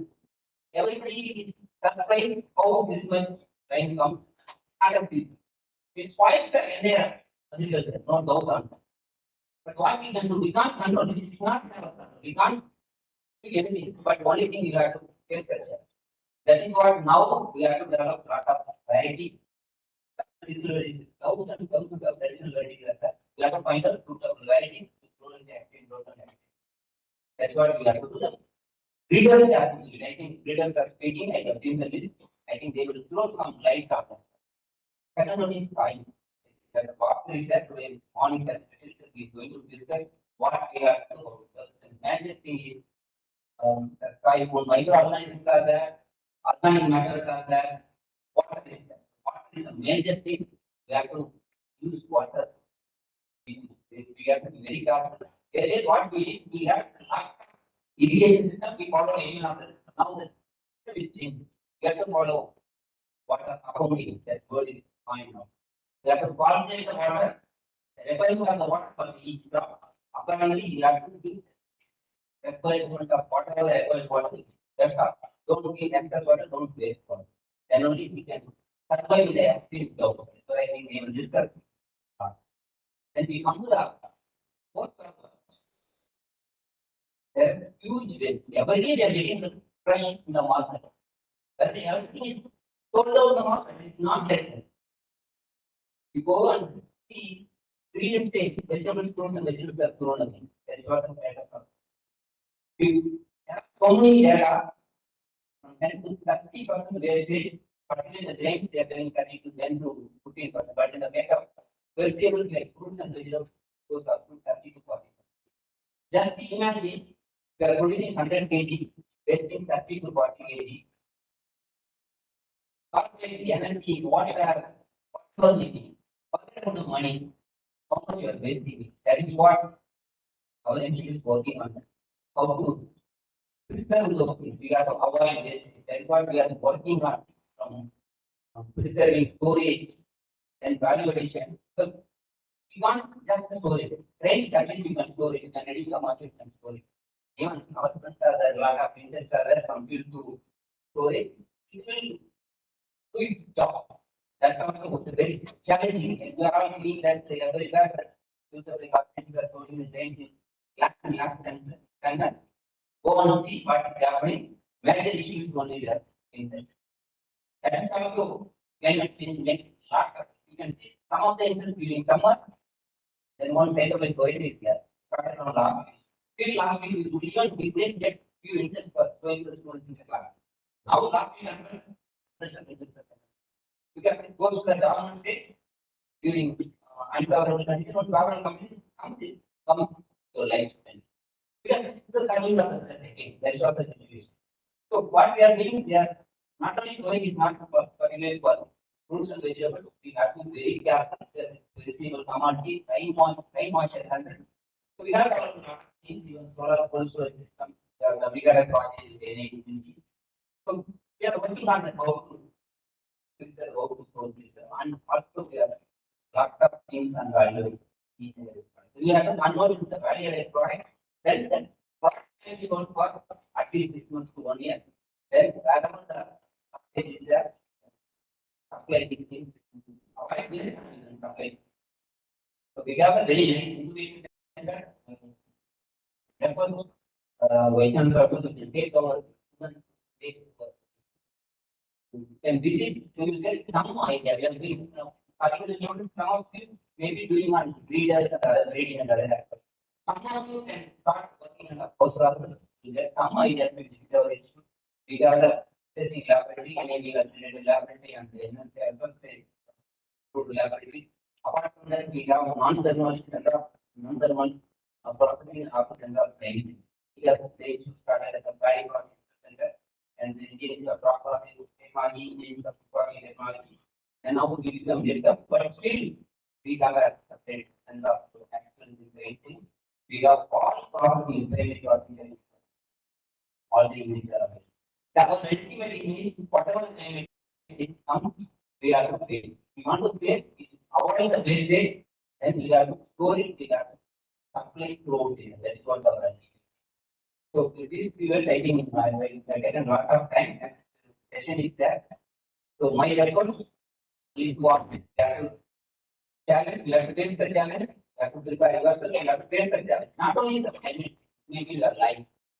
You are entering the college, you are sitting here, and you may have so we have to face the challenge. is to cover technology, technique, whatever we want. We have to accept, adapt, and then achieve. That's all. That you have to decide your notion help you. Even we can say we can fix it and we can new ideas, but whether the taking it or not, but if you work, change is inevitable. Correct? Change is inevitable. That's the thing. That you have to decide, take a right decision, issue all the way, again a time. This is the organizer, this is to have a wonderful action for another 2 days, come up with a lot of resolutions and I hope students will get new challenges, new topics for their future work. Also, issue all the time for that.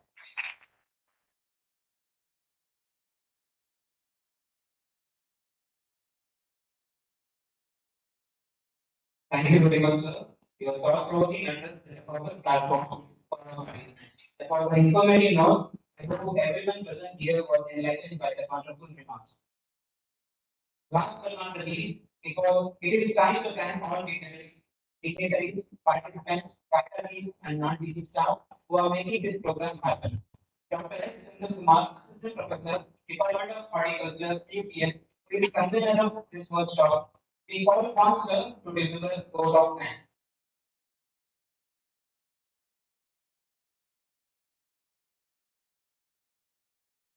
Learning is creativity. Creativity leads to thinking. Thinking provides knowledge. Knowledge leads to data. The line of our former President of India, Dr. A.P.J. Kalam, sir, I would take this opportunity to render thanks to Professor Manivannan, Department of Horticulture, HOD, who is the person behind the implementation of cross-code ideology in every platform for rendering the welcome address. Thank you, sir. Then I would thank Dr. Venugopan P.S., UGC's private coordinator and dean of legal studies, who is a man behind the show for education and education. Thank you, sir. I also thank Professor Ram Rajasegaran, the dean, life sciences, who is our mentor of School of Life Sciences for rendering education. Thank you, sir. I also thank our registrar ma'am, Professor Sulochana Senegar, who is the INA 15 of policy for offering education. Thank you, ma'am. I also thank Professor M. Krishnan sir, our beloved vice chancellor, who is always confident, our guide, motivator, and mastermind of implementing several scientific ideologies by orienting the multidiscipline for proactive for offering synergy. Thank you, sir. I thank Dr. G. Ravi sir, who have offered the best of honor for the presentation. Who is the nodal officer of 18th Railway, TNA Campus of Knowledge. Thank you, sir. I thank our chief guest, Dr. M. Loganathan sir, Director of Muslim Tanjavur, for offering chief guest. Thank you, sir. I also thank our heads of various departments, faculty members, colleagues, student friends for your presence in making the session a grateful event. I also render special thanks to our UCC Strike team for your presence. I also thank the people who are involved directly or indirectly for making the event a grand success. And finally, but not least, I also thank all the biotic and abiotic factors which render favorable impact over the year. Thank you, everyone.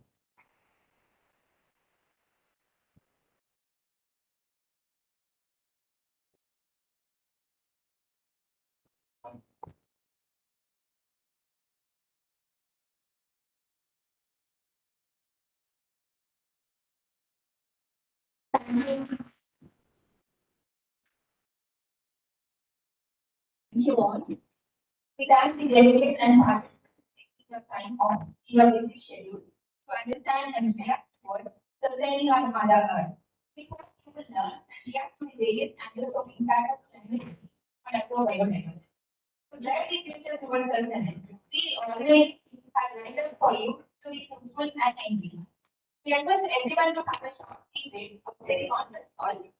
Management, kindly make yourself available within 10 minutes for free workshop. And all everyone can cooperation and engagement. Thank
you. கொஞ்சம் கொஞ்சமா போகும்.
அவனே வந்து பேசணும், நம்ம பேசாம இருக்கலாம்.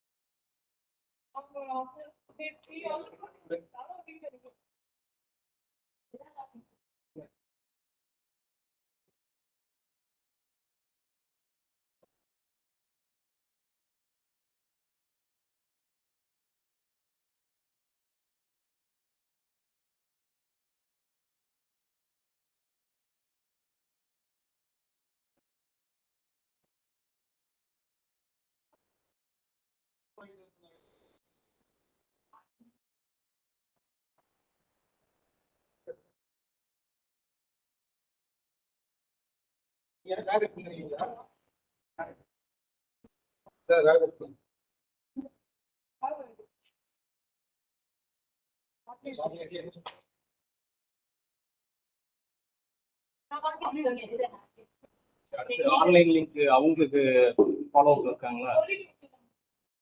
ஏன்னா இப்போ கொஞ்சம் லேட்டாக போகுதுல்ல, அதுக்கு தகுந்த மாதிரி அவங்களை கொஞ்சம் ரெடியாக சொல்லுவாங்க. லிங்க் செக் பண்ணிட்டாங்களா ஆக்டிவாக?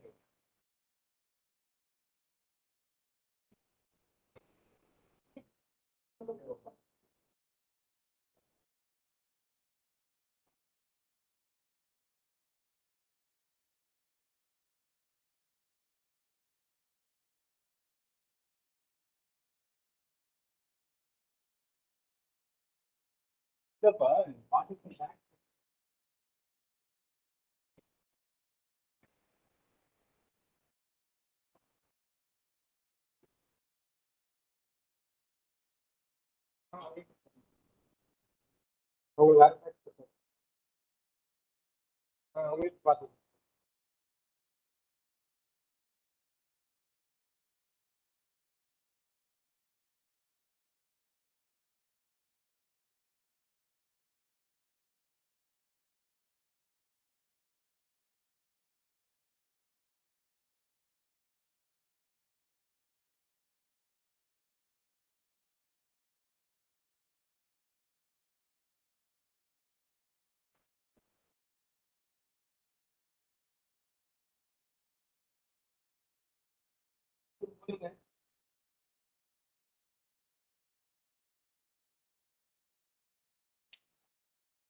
அவ்வளவு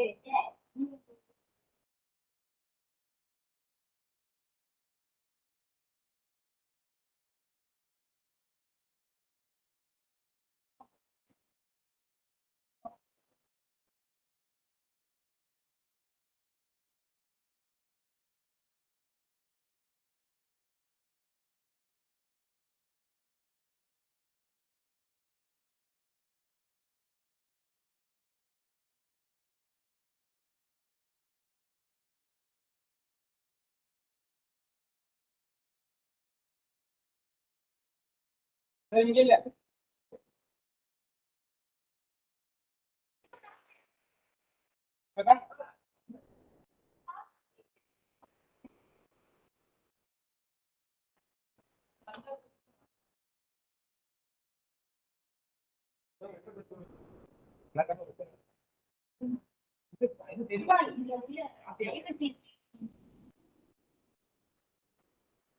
சொல்ல விட்டாங்க.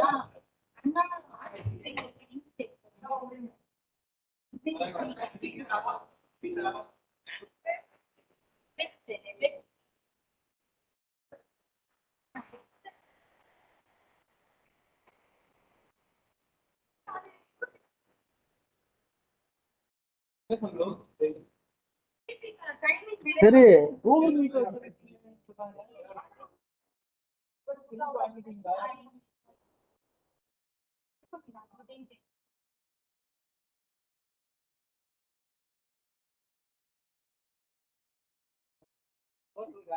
ஐயப்பனுக்கு ஃபோன் பண்ண ஐயப்பனுக்கு ஃபோன் பண்ண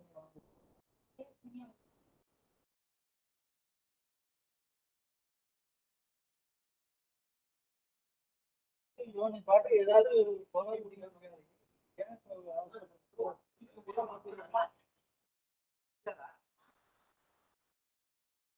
எதை சேவ் பண்ணுவீங்க?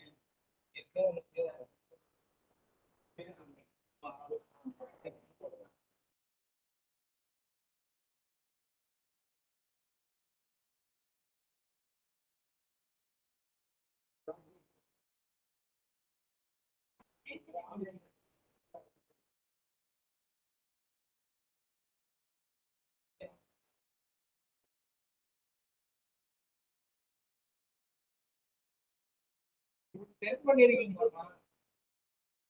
லிங்க் சென்ட் பண்ணிருக்கீங்களா? லிங்க் தான் இருக்காதா? என் மேல் புத்தியும்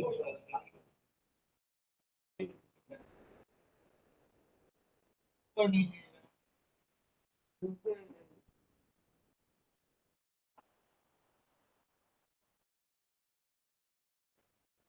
மீட்டிங்க்கு குரூப் மீட்ல கனெக்ட் தான் சொன்னீங்களா?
Sir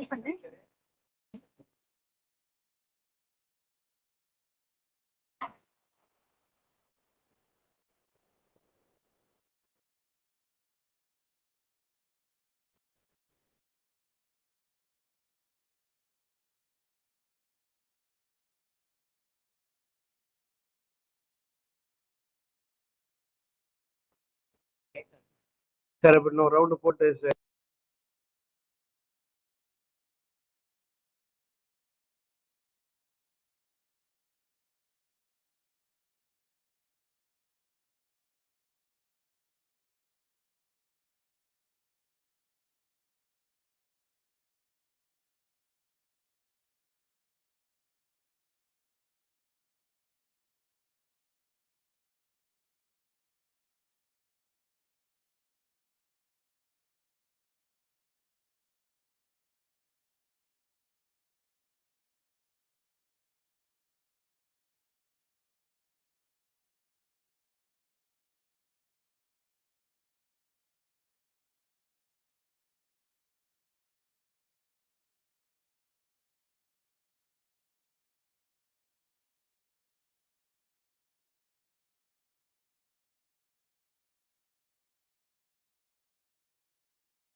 For free workshop evaluation. The link for the Google Form has been sent in your WhatsApp group. It is a workshop. So I kindly request for a cooperation with the Google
Form.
Thank you, guys. I hope that you have all given your responses.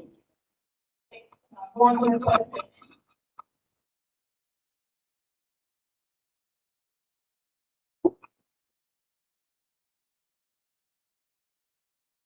Participants kindly complete the Google form as soon as possible.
Sir, sir, are you ready, sir? Can we Yeah. begin the session? Yeah, I am ready. Just Yeah, yes, sir. Yes, sir.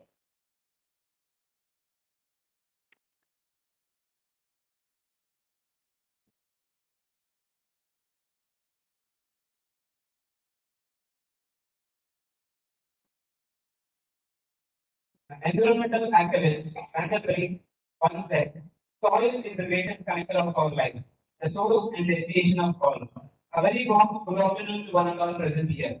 It is a pleasure welcoming you to the first technical session of day one of the 2 days awareness workshop for research scholars on impact of climate change on agrobiodiversity, organized by the Department of Horticulture in association with UCC Prime and Center for Climate Change Studies, CUTN. We hope you all are going to be invested with great knowledge by attending this valuable session. With immense pleasure, we would like to welcome our first speaker, Dr. R. Parimanan, Senior Scientist at the ICR National Bureau of Plant Genetic Resources, New Delhi. Sir has worked as a Senior Scientist at National Academy of Agricultural Research Management, and he has a great experience as a scientist in NDPGR for years. His scientific contributions have made a huge impact in the field of agricultural biotechnology. Sir will be speaking to us on the topic transcriptomics in understanding germplasm variability to understand climate change challenges in agriculture. We may now request you to deliver the lecture, sir. Sir, please. thank you. I'll just share these slides.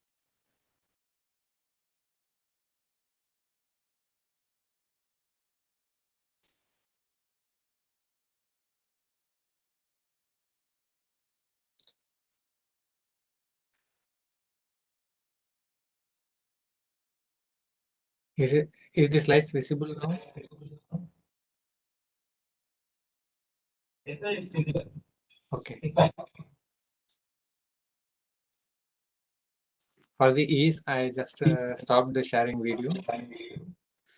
And good afternoon, everyone. And at the outset, I am thankful to the organizers of CUTN for giving me this opportunity to have interaction with you all. And here, during this talk, I'll be covering on the transcriptomics in understanding the germplasm variability that would be useful to address climate change challenges in agriculture. And this is in relation with the impact of climate change on agrobiodiversity workshop, which is very timely, organized at the CUTN. And here I'll be covering on the importance of transcriptomics and germplasm variability that can be used to address the climate change issues for better agriculture. And I have set the presentation outline like this. First, I will give you an overview of a germplasm variability, what it is, and how we value the variability germplasm at accession level or at a genotype level. And also, I will give a brief introduction on the transcriptomics and the role of transcriptomics in the present day situation. That would be helpful in understanding the genetic variability between genotype level and even within a genotype at a tissue level, and how this transcriptomics will be used to address the climate change challenges in agriculture.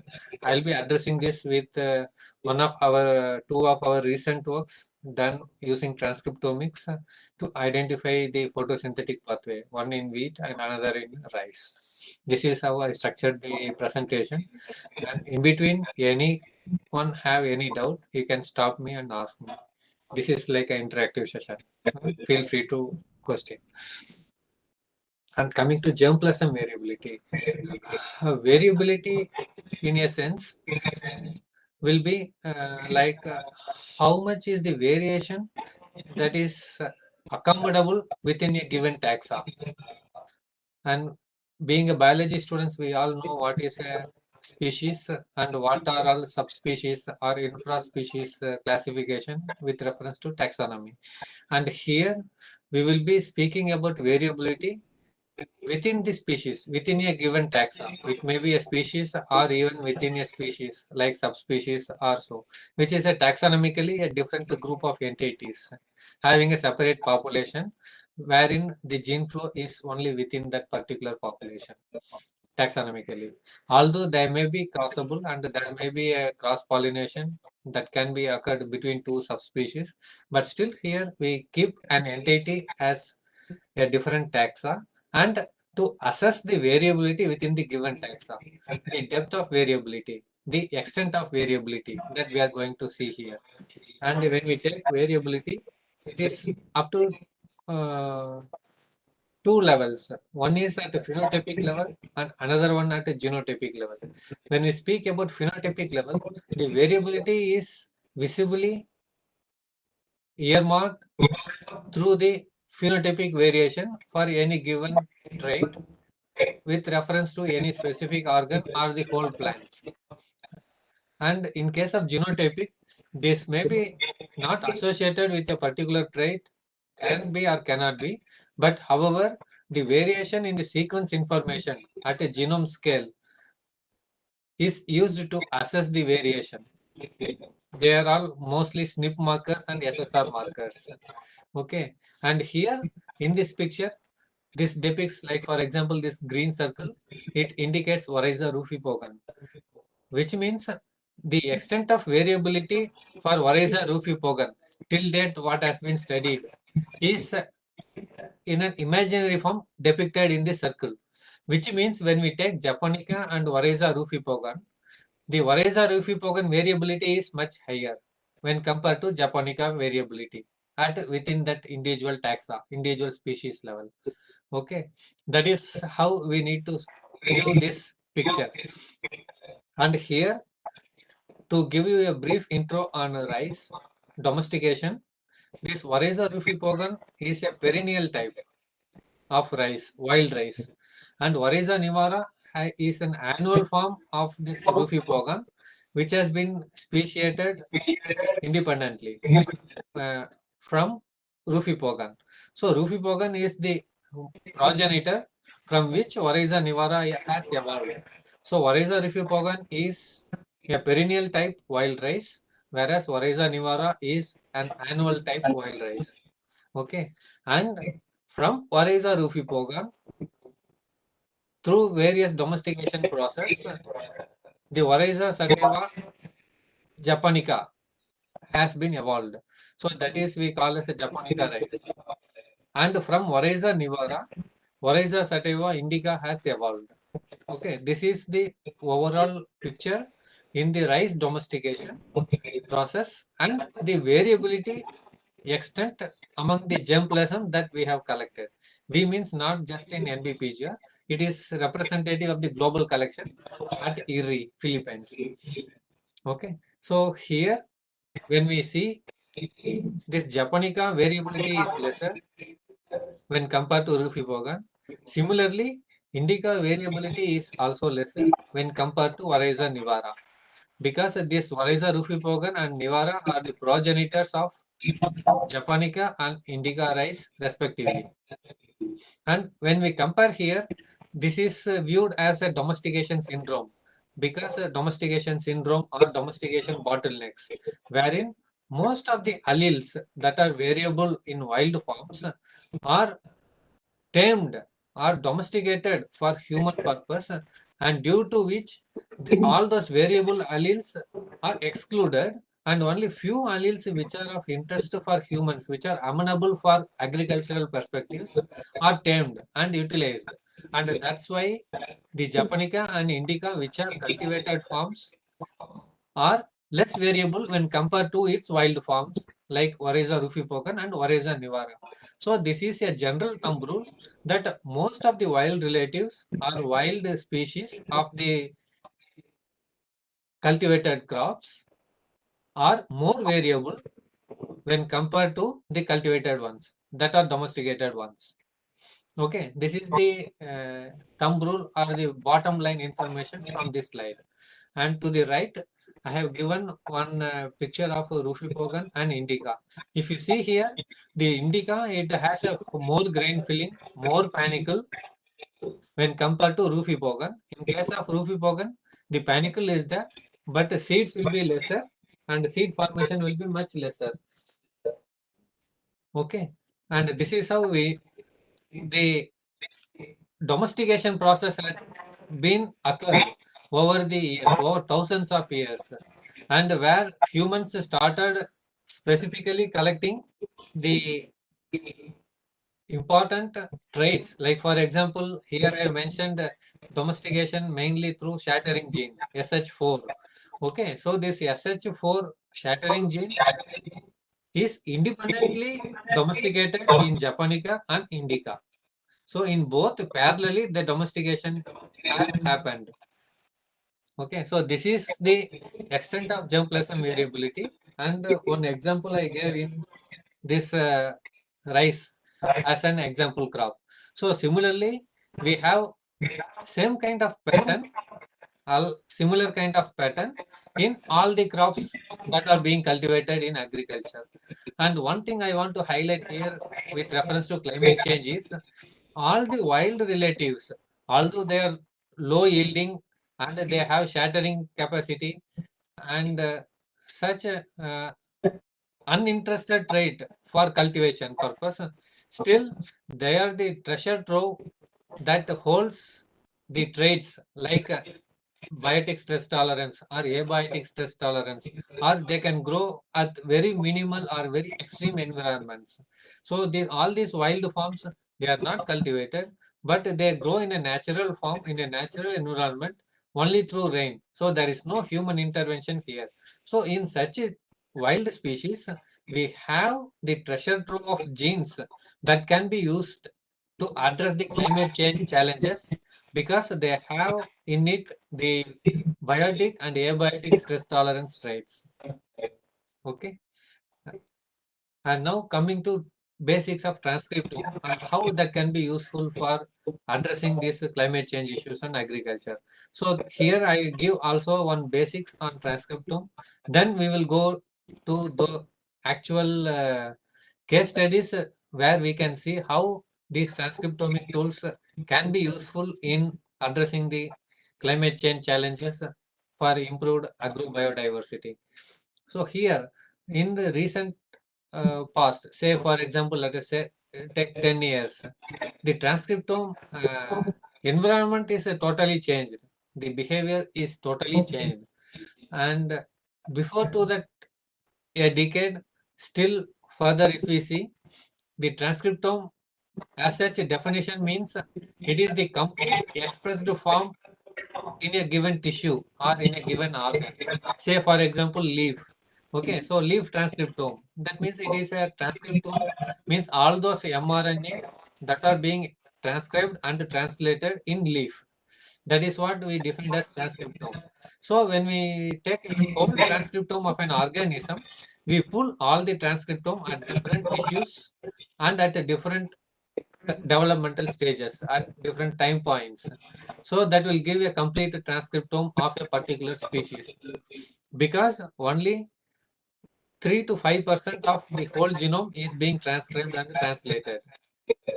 And nowadays, with much advanced technology of NGS strategies, we are capable to do even single cell transcriptomes. So here, based on the existing computational tools and sequencing strategies, we could sequence and identify even the subgenome specific transcripts. Like for example, here if we see this triangular plot, this is a similar kind of a Dirichlet plot where this triangle, this lower part of this triangle is having the specific unique expression of a subgenome. Like this is a wheat, hexaploid wheat, which has 3 subgenomes, A, B, and D. So these triangular green mark regions or dots are those specific genes that are specifically expressed from A subgenome. And similarly, these are all for B subgenome and this is D subgenome. And intermediate ones are those that are expressed of A and B both, those genes. Whereas this gray shaded triangle which are present in the center, this represents the list of genes that are neutrally expressed across all the 3 subgenomes. So here this slide gives us an understanding that transcriptome means it can be variable even at subgenome level, even in the same tissues. So which means that this recent trends and recent trend of transcriptome helps redefine the transcriptome definition. So that's how the word terminology called transcriptome atlas have come in, which means a transcriptome atlas means the whole transcriptome of the organism. But according to different tissue, different time point, and at different cell patterns of a particular tissue. Like for example, here, this is the transcriptome atlas in rice. For example, root. Here they took epidermis, exodermis, root cap. So each and every cell type within a tissue is taken. Like for example, if we take leaf, earlier we used to have a leaf transcriptome as a single. But now we are capable enough to dissect the leaf into different parts like mesophyll cells, epidermal cells, vascular bundle sheath cells. So like that we are able to distinguish the different cell types in a particular tissue or an organ. So now we have a cell type transcriptome atlas. So we have such a kind of a precision in getting the transcriptome using the existing present day computational tools.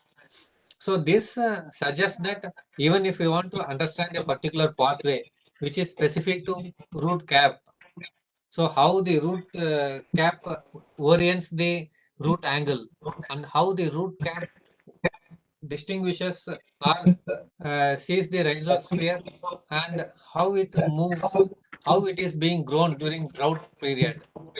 So all those things can be studied by taking the cell-specific transcriptome studies. So we are moving in such a stage, and hence the transcriptome word is redefined into transcriptome atlas to represent the complete transcriptome of an organism. And a transcriptome means now it can be either tissue specific or cell specific or a particular time point specific nature. And with these two basic information on genotypic and germplasm variability and the transcriptome, now we move on to how this transcriptome is useful in addressing the climate change challenges. And here I just give 2 independent case studies done in our lab. Okay, one is the identification of a C4 pathway in wheat, and another one is a C2 pathway in rice grains. Okay, so here I just explain on how we used the transcriptome to discover this novel information. Here we used genotypes, means we used 35 hexaploid wheat genotypes, which are collected from across the world and generated transcriptome data during grain filling at 14 days post-anthesis and 30 days post-anthesis. Okay, and we used that to study and understand the wheat grain development using transcriptome. Okay, and it is during that study when we did the transcriptome and RNA-seq based differential gene expression pattern and annotating those gene expression which are significantly differentially expressed between the tissues and time points, and mapping it with the functional annotation using Keck pathway mapping. And here we found that all the genes that are associated with the C4 pathway are significantly upregulated during early phase of the grain filling, which means around 14 days post-anthesis. So that gives us a clue, an advantage, and also a question, because we all know wheat is a C3 plant. It is a model C3 plant, and it is taxonomically categorized into Poideae subfamily of Poaceae family. So this is also known as cool season grass, and it is a common phenomena that C4 pathway are mainly expressed only in those plants which have evolved in arid climatic conditions,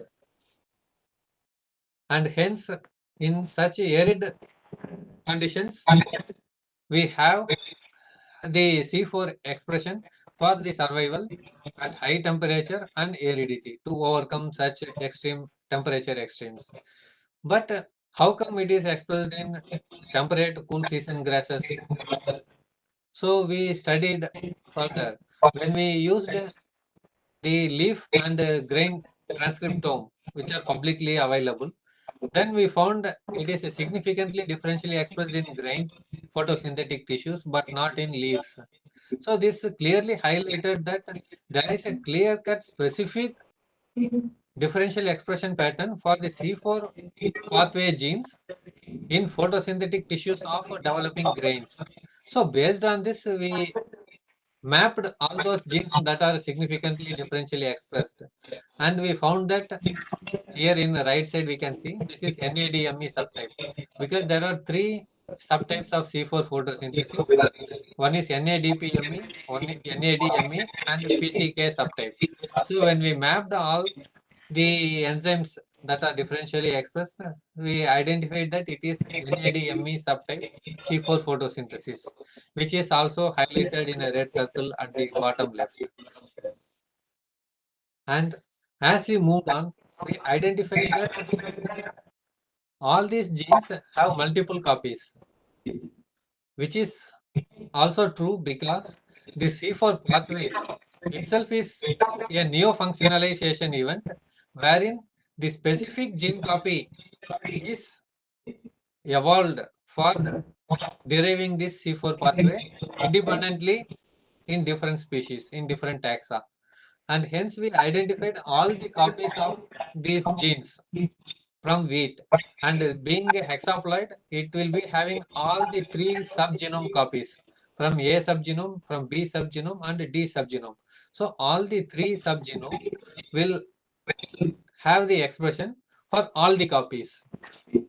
So when we identify this, totally pepcarboxylase gene is having 2 copies in 3 subgenome. So totally there are 6 genes of pepcarboxylase in wheat. So now we categorize that based on the target. Like for example, if we take the second gene, aspartate aminotransferase, they have 6 copies per genome. So 3 subgenomes into 6, totally 18 genes are present. So here based on the target, like cytosolic specific targeted or mitochondrial targeted.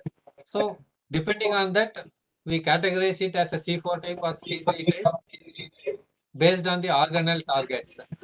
Like that, we could categorize for all the genes except pepcarboxylase and alanine aminotransferase, because in both these genes, both the copies were cytosolic. So we used amino acid substitutions to identify which is a C4 gene and which is a C3 specific genes. And based on this, we have put so many research questions. How this can happen in a C3 plant with leaf expressing C3 genes and grains expressing C4 genes. And although both are photosynthetic, one is foliar, another one is non-foliar. So based on all these questions, when we identified, there were research present in public domain available as a research articles, but only in 1970s, 1980s. But at the time, there is a research article that highlighted the importance of Kranz anatomy for C4 photosynthesis to happen. But it is identified that in wheat grains, there is no Kranz anatomy. So they said it is not possible to have. So after that, there were no further studies taken up in line for C4 photosynthesis in wheat. And it is our work in transcriptome where it is able to distinguish at tissue specific level, at an individual copy level, more than enzyme assay. So here we identified and we clearly stated for all the genes, they are significantly differentially expressed when compared to the leaf. And these are all the previous evidences which I put here for your information, that in 1976 they used radio labeling experiments using pulse chase experiment. They identified that there is a C4 pathway occurring in barley pericarp. It is also similar to wheat, and they proved that in barley photosynthetic tissues in grains, they have C4. Although Karan's anatomy is not there, they said in case if it is possible for a plant to have different photosynthetic types in different tissues, then it can happen in barley. That's how they completed. But later, due to importance of Kranz anatomy, all these were not accepted. And here, where I marked with this red square rectangle, here you can see this is a C4 specific gene copy, and this is a leaf to the left. That same purple bar is very low expression in leaf, but it has at least 100-fold higher expression in grain tissues. This is a C4 specific gene. So based on this, we also studied whether is it possible to have Kranz less C4. So then we found there were two literature that published for the possibility of non-Kranz C4 photosynthesis, both in Nature, but in 2001 and 2. And here this research in C4 wheat grains and wheat barley C4, they were stopped in 1980s, and after that there is no reports. So after 20 years only, they identified that the Kranz is not required for accomplishing a C4 pathway. And so we studied completely in detail the literature. And to our surprise, we found in 1924, and till date, this is the earliest report that underscores the importance of C4 pathway. In 1924, Sir J.C. Bose from Calcutta, he is a physicist, but developed interest in physiology and studied in plant physiology. And then he reported in hydrilla. Only during summer, there is a kind of 4-carbon compound like malic acid is utilized as a carbon source for photosynthesis, but it was not taken forward later. And much later in 1980s, they identified that this is possible to have a C4 but without Kranz. And it is after the Nature paper in 2001 and 2, they identified that this is a non-Kranz single cell C4 photosynthesis in hydrilla, but it is occurring only during summer. And it is cleanly identified in 1924 by Sir J.C. Bose using replacing the water with 4% malic acid. This is the graph. And to add upon, there are reports stating that in case of young leaves, there is no compartmentalization of rubisco. And here this pertains to the amaranth plant, whereas in amaranth, in younger leaves, there is no compartmentalization of rubisco. So C3 and C4 both combinedly execute in young leaves, but only in mature leaves, the compartmentalization of Rubisco is specific to bundle sheath cells and thereby making a C4 photosynthesis complete. Whereas in case of younger leaves of Amaranth, both do parallelly, like C3 also occurs parallelly and C4 also occurring parallelly. However, this is mainly due to lack of Rubisco compartmentalization. And in the evolutionary steps of C4 photosynthesis, it is estimated that the Rubisco compartmentalization is the last step in the evolution of the C4 photosynthesis trait. And based on all these evidences, we have put forth a model for a C4 without trans anatomy in wheat grains, because the reports say in wheat grains there are two layers. One is cross cell layer and another one is tube cell layer. And these two layers are photosynthetic in nature. And so we propose that these two layers act like a mesophyll layer and a tube cell layer and a bundle sheath cell layer, and accomplishing this NADME subtype C4 photosynthesis. This is what we proposed, and this is possible because of the availability of the transcriptomics. And since the C4 is much sorted tool to address climate change issues for agricultural productivity, for betterment of agriculture, I thought this is one of the best case study that can be used in this forum to discuss on the importance of transcriptomics with addition to gene plasm variability for understanding the climate change issues. And after that, there are researchers that proposed that without crans NADME4 is possible, and this is in Otelia alismoides. There it is using mesophyll and epidermal cell layers. And similarly in sorghum, in panicle, they identified there is a C4. Although sorghum is a C4 plant, the panicle C4 is much less efficient and weaker when compared to the C4 of leaves in sorghum. And here they identified it is significantly contributing to the grain yield of the plant in sorghum because of its nearness for translocation. And based on these evidences, we proposed our study and the existing body of studies. We propose for the evaluation of a non-foliar C4 photosynthesis, which is prior to the evolution of the foliar C4 photosynthesis.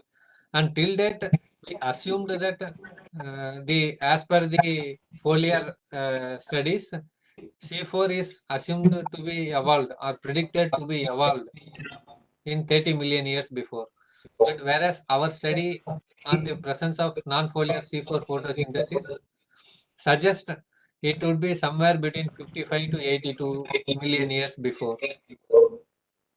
And by doing so, that would address the gap of 25 to 30 million years, which is unaddressed till date, on the changes in the geological patterns of reduced CO2 level and increased temperature in combination with the evolution of C4 photosynthesis. And based on this same evolution of non-foliar photosynthesis, we propose that based on homology relationship, the weak and less efficient C4 in sorghum panicle would be of NADME subtype similar to wheat and barley, whereas the leaf of sorghum has NADP-ME subtype, which is well-known fact. And coming to the next case study, here we have a C2 pathway in rice. Like for example, a similar kind of study of a transcriptome. Here we studied between a leaf and grains of rice. In case of rice grains, developing rice grains, they are also photosynthetic at early stage. And we compared for the possibility of having whether C4 or not. So based on that study, here we propose here for the C2 pathway, which means a photorespiratory bypass pathway. As an overview, here I give here what is C2 pathway, which means during photorespiration, we all know it is a costly event. Roughly 25 to 30% of the carbon that is being fixed through photosynthesis is lost through photorespiratory pathway, and this is especially in C3 plants. So here in C2 cycle, the respired CO2 is refixed efficiently based on anatomical and altered expression patterns to prevent the loss of the CO2. Before it leaves the plant, somewhere the photosynthetic tissues make in refixation of that, and that is called as a C2 cycle, because it is the 2-carbon compound which is being produced during the photorespiration, during oxidative reaction of the Rubisco, that 2-phosphoglycolate. So this completely the 2-carbon cycle which is being recycled to give CO2 for enhanced refixation, it is called as a C2 pathway. And here these are all the ways in which the plants have evolved to prevent the loss of CO2 through photorespiratory events, and thereby it efficiently refixes the CO2 being released through photorespiration events, mostly through the altered anatomical events. Like for example, here, if you see in this picture at the left hand side, all the mitochondria are present at the inner level, and all the chloroplasts are present at the outermost level, that will prevent the escape of carbon dioxide. And the specific expression of mitochondrial glycine decarboxylase in mitochondria. But if you see here, in mesophyll cells, that mitochondria will not have the expression of GDC, and thereby there is no release of CO2. So only in this bundle sheath cells, the CO2 will be released, and the released CO2 is efficiently refixed by the chloroplasts present in bundle sheath and in mesophyll. And such is the C2 photosynthetic pathway. Anatomical adjustments. But here we will show the molecular adjustments. And this is to give you a brief intro on what are all the photorespiratory bypass pathway. So till date, they understood that this photorespiration is a bit costly affair. So they wanted to bypass it using a different bacterial genes and how the cyanobacteria addresses. So from E. coli and other bacteria, they isolated the genes that would be helpful in converting the metabolites in the photorespiratory pathway, whereby the CO2 is released that can be refixed. Till date, there are 5 types of different photorespiratory bypass that are made available in different model organisms, model plants. Okay, and here they have proved that this enhances the biomass up to 20% or 24% to the maximum. And in our study, we studied all the genes that are associated with photorespiration between the leaves and the grains of rice tissues. And we found, excuse me, all the photorespiratory genes are differentially downregulated in grain photosynthetic tissues of rice when compared to leaf in 3 different genotypes. Okay. And here we can see for all the individual genes, the expression patterns. And parallelly, we have also identified this top second right bar. If you see here, we have identified that in grain, specifically these purple bars, they have significantly higher expression pattern when compared to leaves. So this grain photosynthetic tissues of rice specifically upregulates this chloroplastic pyruvate dehydrogenase, which acts in directly converting the 2-phosphoglycolate and glyoxylate into pyruvate and thereby releasing a CO2. Sorry, acetyl CoA, and thereby it releases CO2. So that CO2 is efficiently refixed in the photosynthetic tissues. And this is how the implant of photorespiratory bypass is occurring naturally in rice plant, in photosynthetic tissues of rice grains. So this is a proof of concept that we proposed to make a C2 rice, wherein the higher expression of this pyruvate dehydrogenase complex genes in leaf tissues would help make the photorespiratory bypass happen in rice, and thereby it would increase the biomass. This is what we proposed based on the transcriptome studies using 3 independent genotypes at different tissues, specific expression pattern. So, and this is the first implant of photorespiratory bypass being reported, because till date all the photorespiratory bypasses are studied in bacteria and using bacterial genes, using transgenic tools to accomplish in C3 plants to exhibit the enhanced biomass. Whereas here we identified the implant of photorespiratory bypass, which means in plants directly, naturally, there is a photorespiratory bypass mechanism being occurred that help plant refix the carbon. So the same strategy which we understood using this transcriptome study, if we can use it through transgenic approaches for the expression in leaves also, then it would be advantageous for us to enhance the biomass in the changing climatic scenarios. And this is the model that we proposed, how this single gene would help enhance the refixation that is here in chloroplast itself. And here we propose that the acetyl-CoA which is being produced, it is the main precursor for fatty acid biosynthetic pathway. But if it is to be channelized for fatty acid biosynthetic pathway, then acetyl-CoA carboxylase should be overexpressed. But it is not so. So in that sense, then we also found what is the possibility for this acetyl-CoA. So this acetyl-CoA is probably used for N-terminal acetylation reactions, because roughly 30% of the plastid proteins, they undergo N-terminal acetylation as a post-translational modification mechanism. So for that, this acetyl-CoA might be useful. That is what we proposed here. And this is a overall summary of what we have discussed now.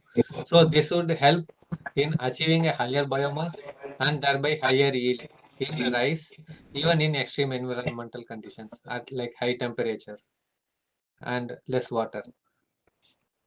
And how this will work? Because if you see comparison between C3 and C4 plants, it is the photorespiration loss which is up to 6%. So even if 25% of the 6%, which means roughly 1.5%, if we add upon to the biomass, this will almost equalize the C4 plants biomass.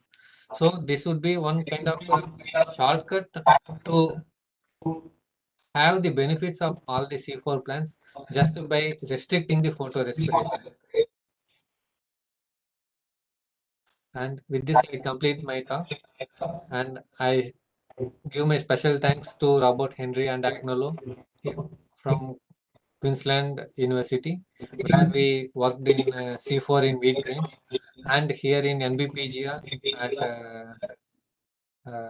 project staff and others who are involved in that C3, C4 project, where we studied the C2 pathway in rice. And these are all the project team. And I thank DBT, the funding agency, who funded for that C4 pathway in wheat through the Australian Career Boosting Cold Fellowship. And also thankful to ICR for funding through incentivizing research on C3, C4. And I thank the CUTN, the organizers, for this opportunity to deliver a talk. Thank you, one and all. And I'm happy to take few questions if you have any. Thanks. Thank you, sir. We are glad to have your wonderful session in the awareness program. We are really happy to have you for the platform. Thank you so much, sir. Yeah, thank you, sir. And I hope students gained through this talk. Thank you so much. Yeah. Thank you, sir. So next, I would like to call upon speaker, Dr. M. Bhaskar, sir, Professor and Head, Department of Soil Science and Agricultural Chemistry, and with SYM Agricultural College and Research Institute, TNAU, Trichy campus, for delivering a talk on impact of climate changes on soil health and water resources. Sir?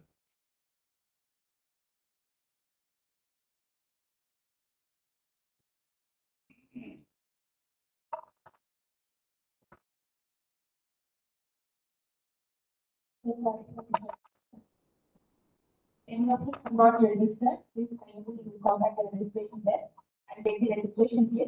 Already provided 1 week of so contact the registration.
Good afternoon. So this is a important topic. So, this year, the World Soil Day is the theme is soil where from the food starts. So our food is mainly come from our soil. So the management it is comes to second. So that is important. The soil, you know very well. All the costs depend on the soils only. So our food is coming from our soil only. So that is the theme of our this year soil. To understand about the soil. So climate change, you know very well what is happening. So what is the difference between climate and weather? So weather is that present day. So on that time, on that place, what is happening? So climate is a long one.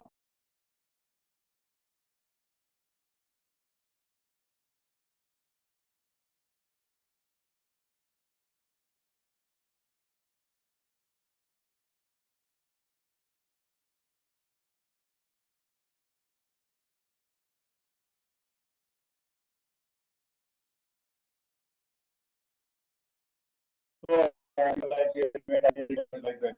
So next, this mainly happens mainly because of our human activity, like burning the fossil fuel and other things. So that will emit the gases, various gases, carbon dioxide, chlorofluorocarbon, methane, and other gases, which will lead to global warming and it is to increase the temperature. Next. So natural also causes some of the climate change, ocean current and Earth orbital changes. These will also bring some climate change.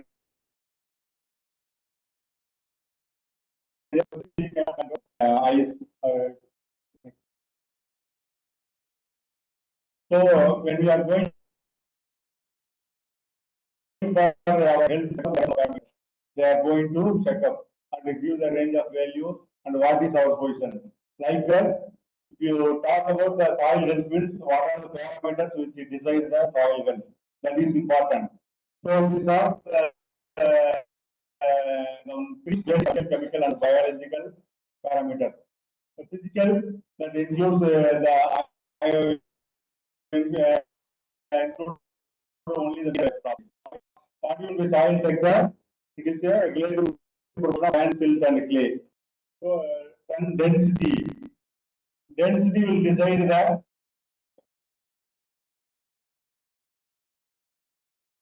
physical indicator. Because the properties are depend on that one. So the bulk density will decide. So,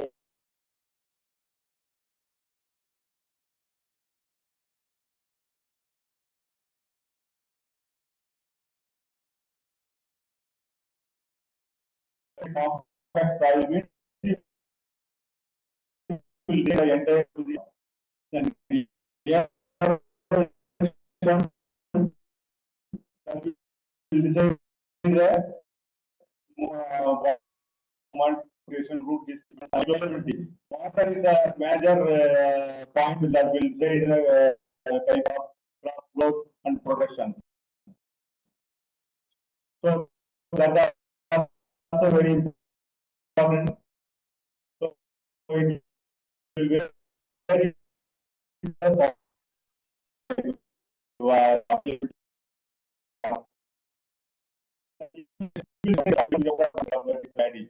crops we cannot go. So these are the physical parameters.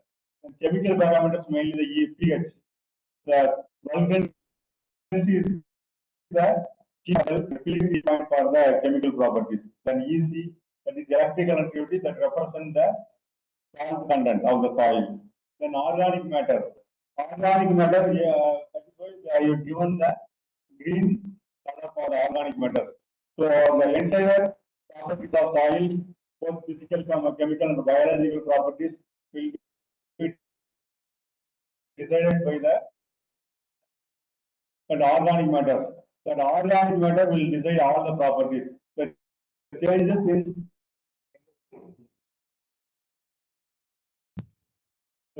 in organic matter will change the entire properties of soil, both physical, chemical, and biological. That is why we have to maintain the organic matter.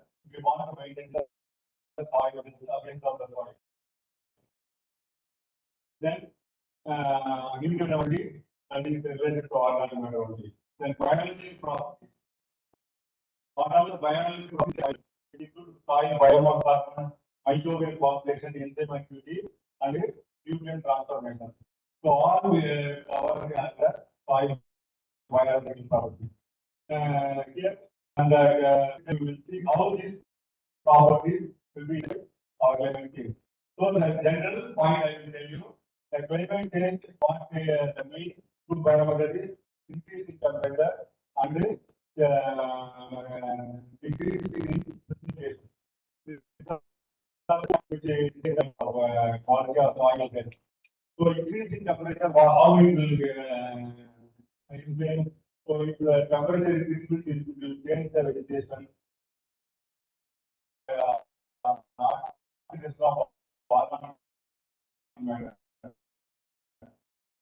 So that definitely it will reduce the that will increase all the problem. So that is the backbone of the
so stability agent organic matter, then toxic formate iron carbonate.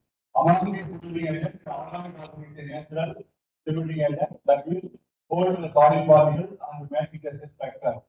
Once the soil structure is formed, then only it will have some pore space. The pore space is responsible for the movement of soil, air and water. And also responsible for the infiltration and water holding capacity and hiding place for the microorganisms. So that is why the organic matter will play a major role. If the organic matter is affected by climate change, it will affect all the processes, namely the soil structure and the aggregate stability. Then porosity also will, we have already discussed that will increase the food distribution, aeration, and so since the organic matter affected, porosity also get affected, and the soil become a compact one, then it will affect the all.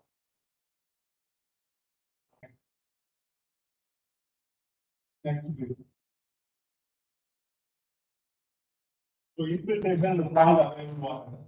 So the climate change will influence the rainfall pattern and intensity. So it will, it will exactly affect the soil available water. So the soil available water change, it will influence the cropping tank. So finally, it will affect the soil. Vegetation is the soil cropping major area by contributing the organic carbon and the organic matter and the other nutrients from the soil. Thank you. Then bulk density, as we have discussed, so the bulk density is the key point for the soil crystal property. So bulk density is again influenced by soil structure formation and aggregate. So that aggregate is the mainly because of the organic matter and other filtering agents. Since the organic matter get affected, you will influence the bulk density of the soil. So around two types of bulk density, the less is low bulk density and high bulk. One is good for the crop, whether it is the less bulk density or low or high bulk density. For soil is having 1.7, the other soil is having 1.3. Which one is this? 1.3 or 1.7? 1.3 or 1.7?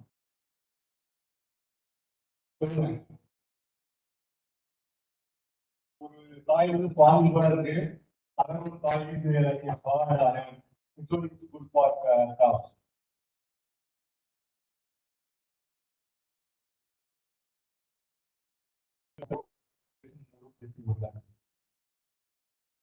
The soil is always like iron, so it will not allow any water or air or root. So the farming condition is created by organic matter. So the soil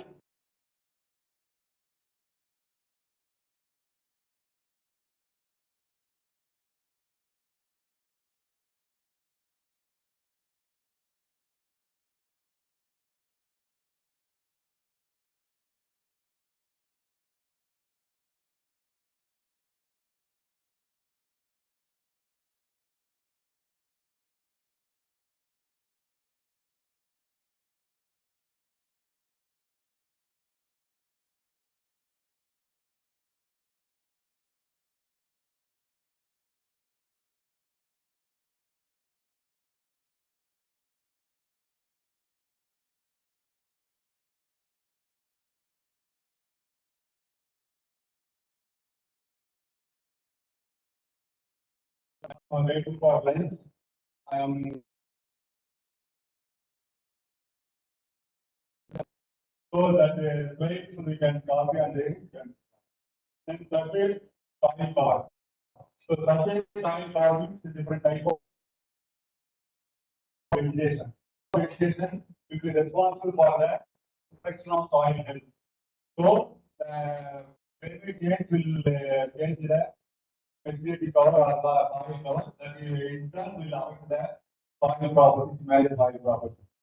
Then for soil temperature, soil temperature.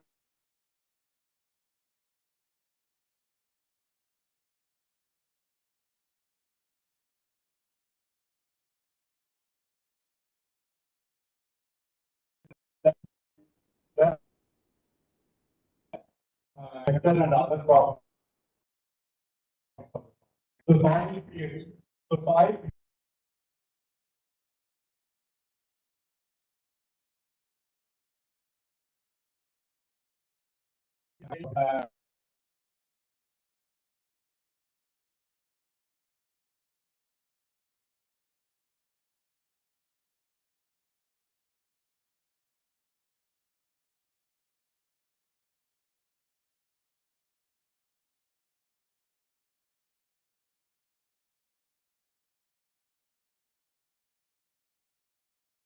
is a performance. Electrical connectivity. So the electrical connectivity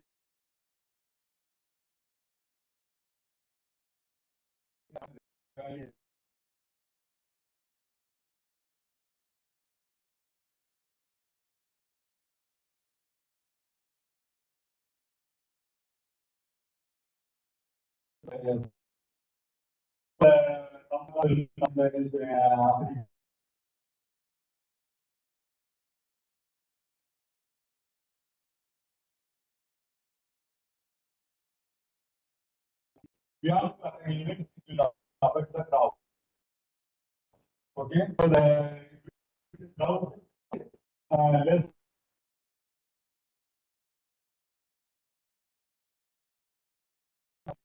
Okay, so plan available to get. Maintain the climate.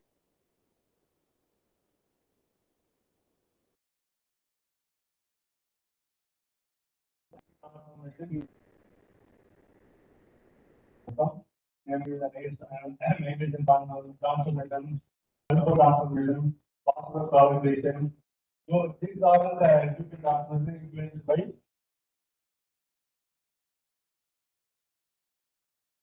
the human availability and the other power.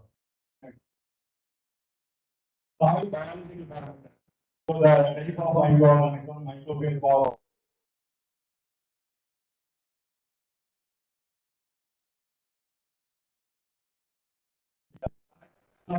Carbon that is being contributed by microorganisms. So these are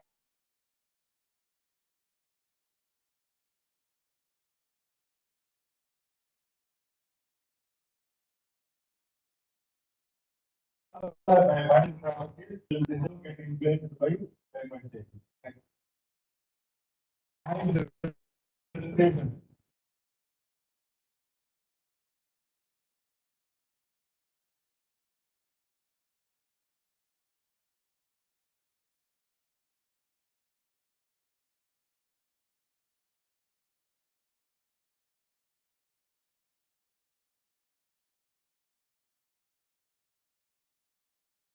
And yeah, we just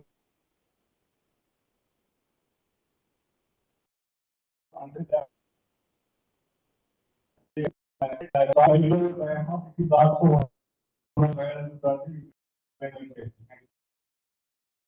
so this is a carbon cycle that is atmospheric carbon dioxide when the photosynthesis done by work and soil organic carbon decay then atmosphere. Soil sequence it should not go against the atmosphere of carbon dioxide.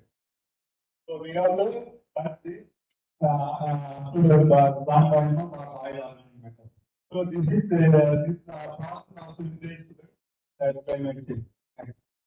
This is the nitrogen cycle that is conversion of various form of nitrogen into plant biomass, then from plant biomass to nitrogen, different forms of nitrogen, ammonia and loss of nitrogen. So this process also influenced by the climate change. The organism involved in the nitrogen cycle. Next. And the two changes in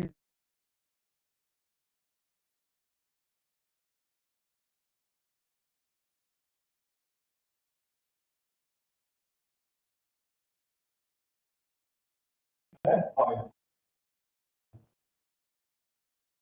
That is pointed out. Yeah, that is the erosion. That is the soil organization. Then will get released around erosion. It is in reduction of iron and nitrate to stagnation of water. Then volatilization of nitrogen. Then increase in productivity in air region. So here is the water is deficient. If the rainfall is more wind, vegetation is also more. Then reduction of matter. Then increase in the which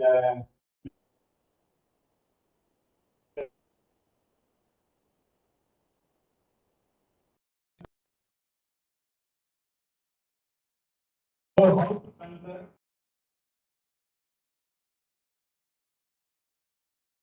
conservation agriculture. So there are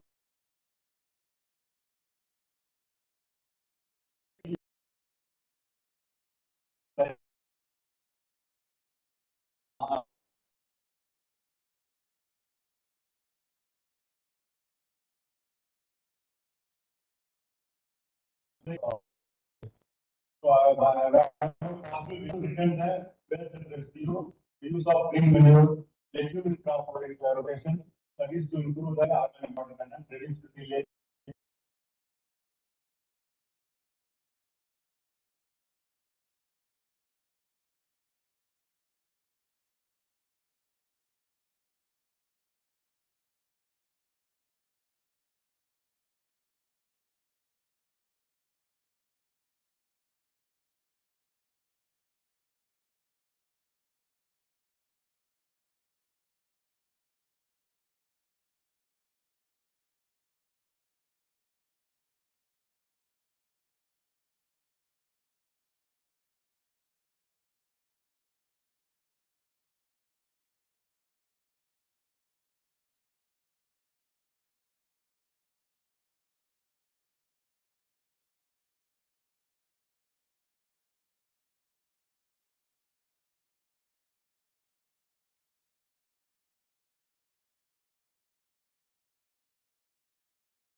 Changes that will increase the soil mass, that is increasing the surface temperature, melting of snow on glaciers, raising sea level, and extreme weather conditions, drought and flood. Next page. So this is the effect of climate change on water. Raising up of rivers, melting of glaciers.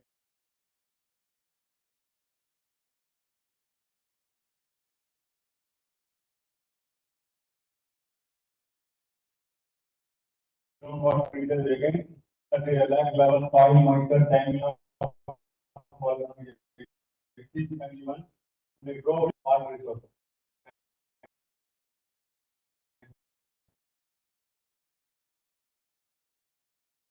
Groundwater ranges. So these are the different ranges of soil and resources. First are range of the atmospheric temperature. So what is the temperature range? So that will be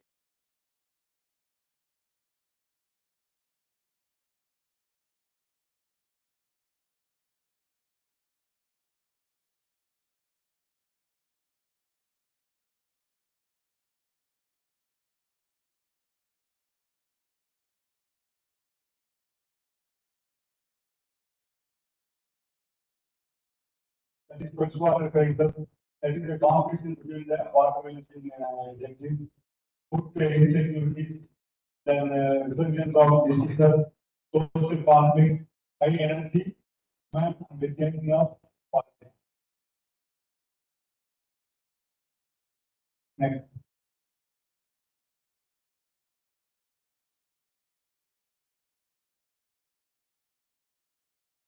So how to manage this situation? That is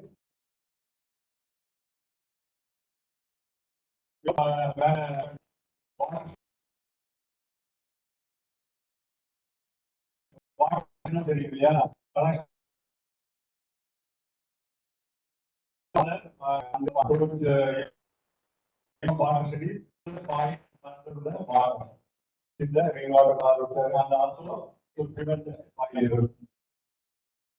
So we also go for independent water source management, which includes the irrigation sector, then water storage sector, then rainwater harvesting.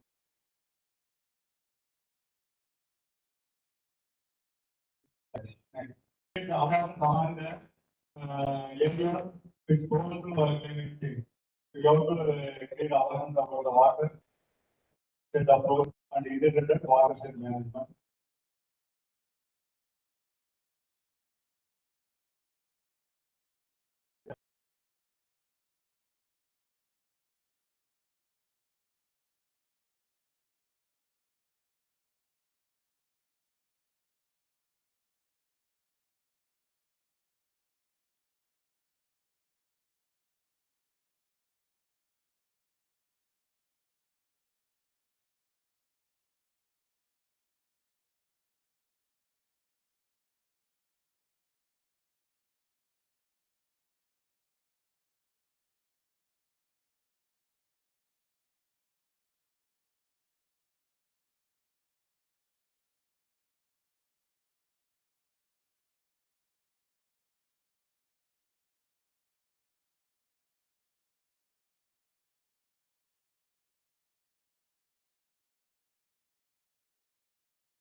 அப்ப நான்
அது சொல்லி அதை பிரிச்சு வச்சேன்.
நீங்க சாப்பிட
7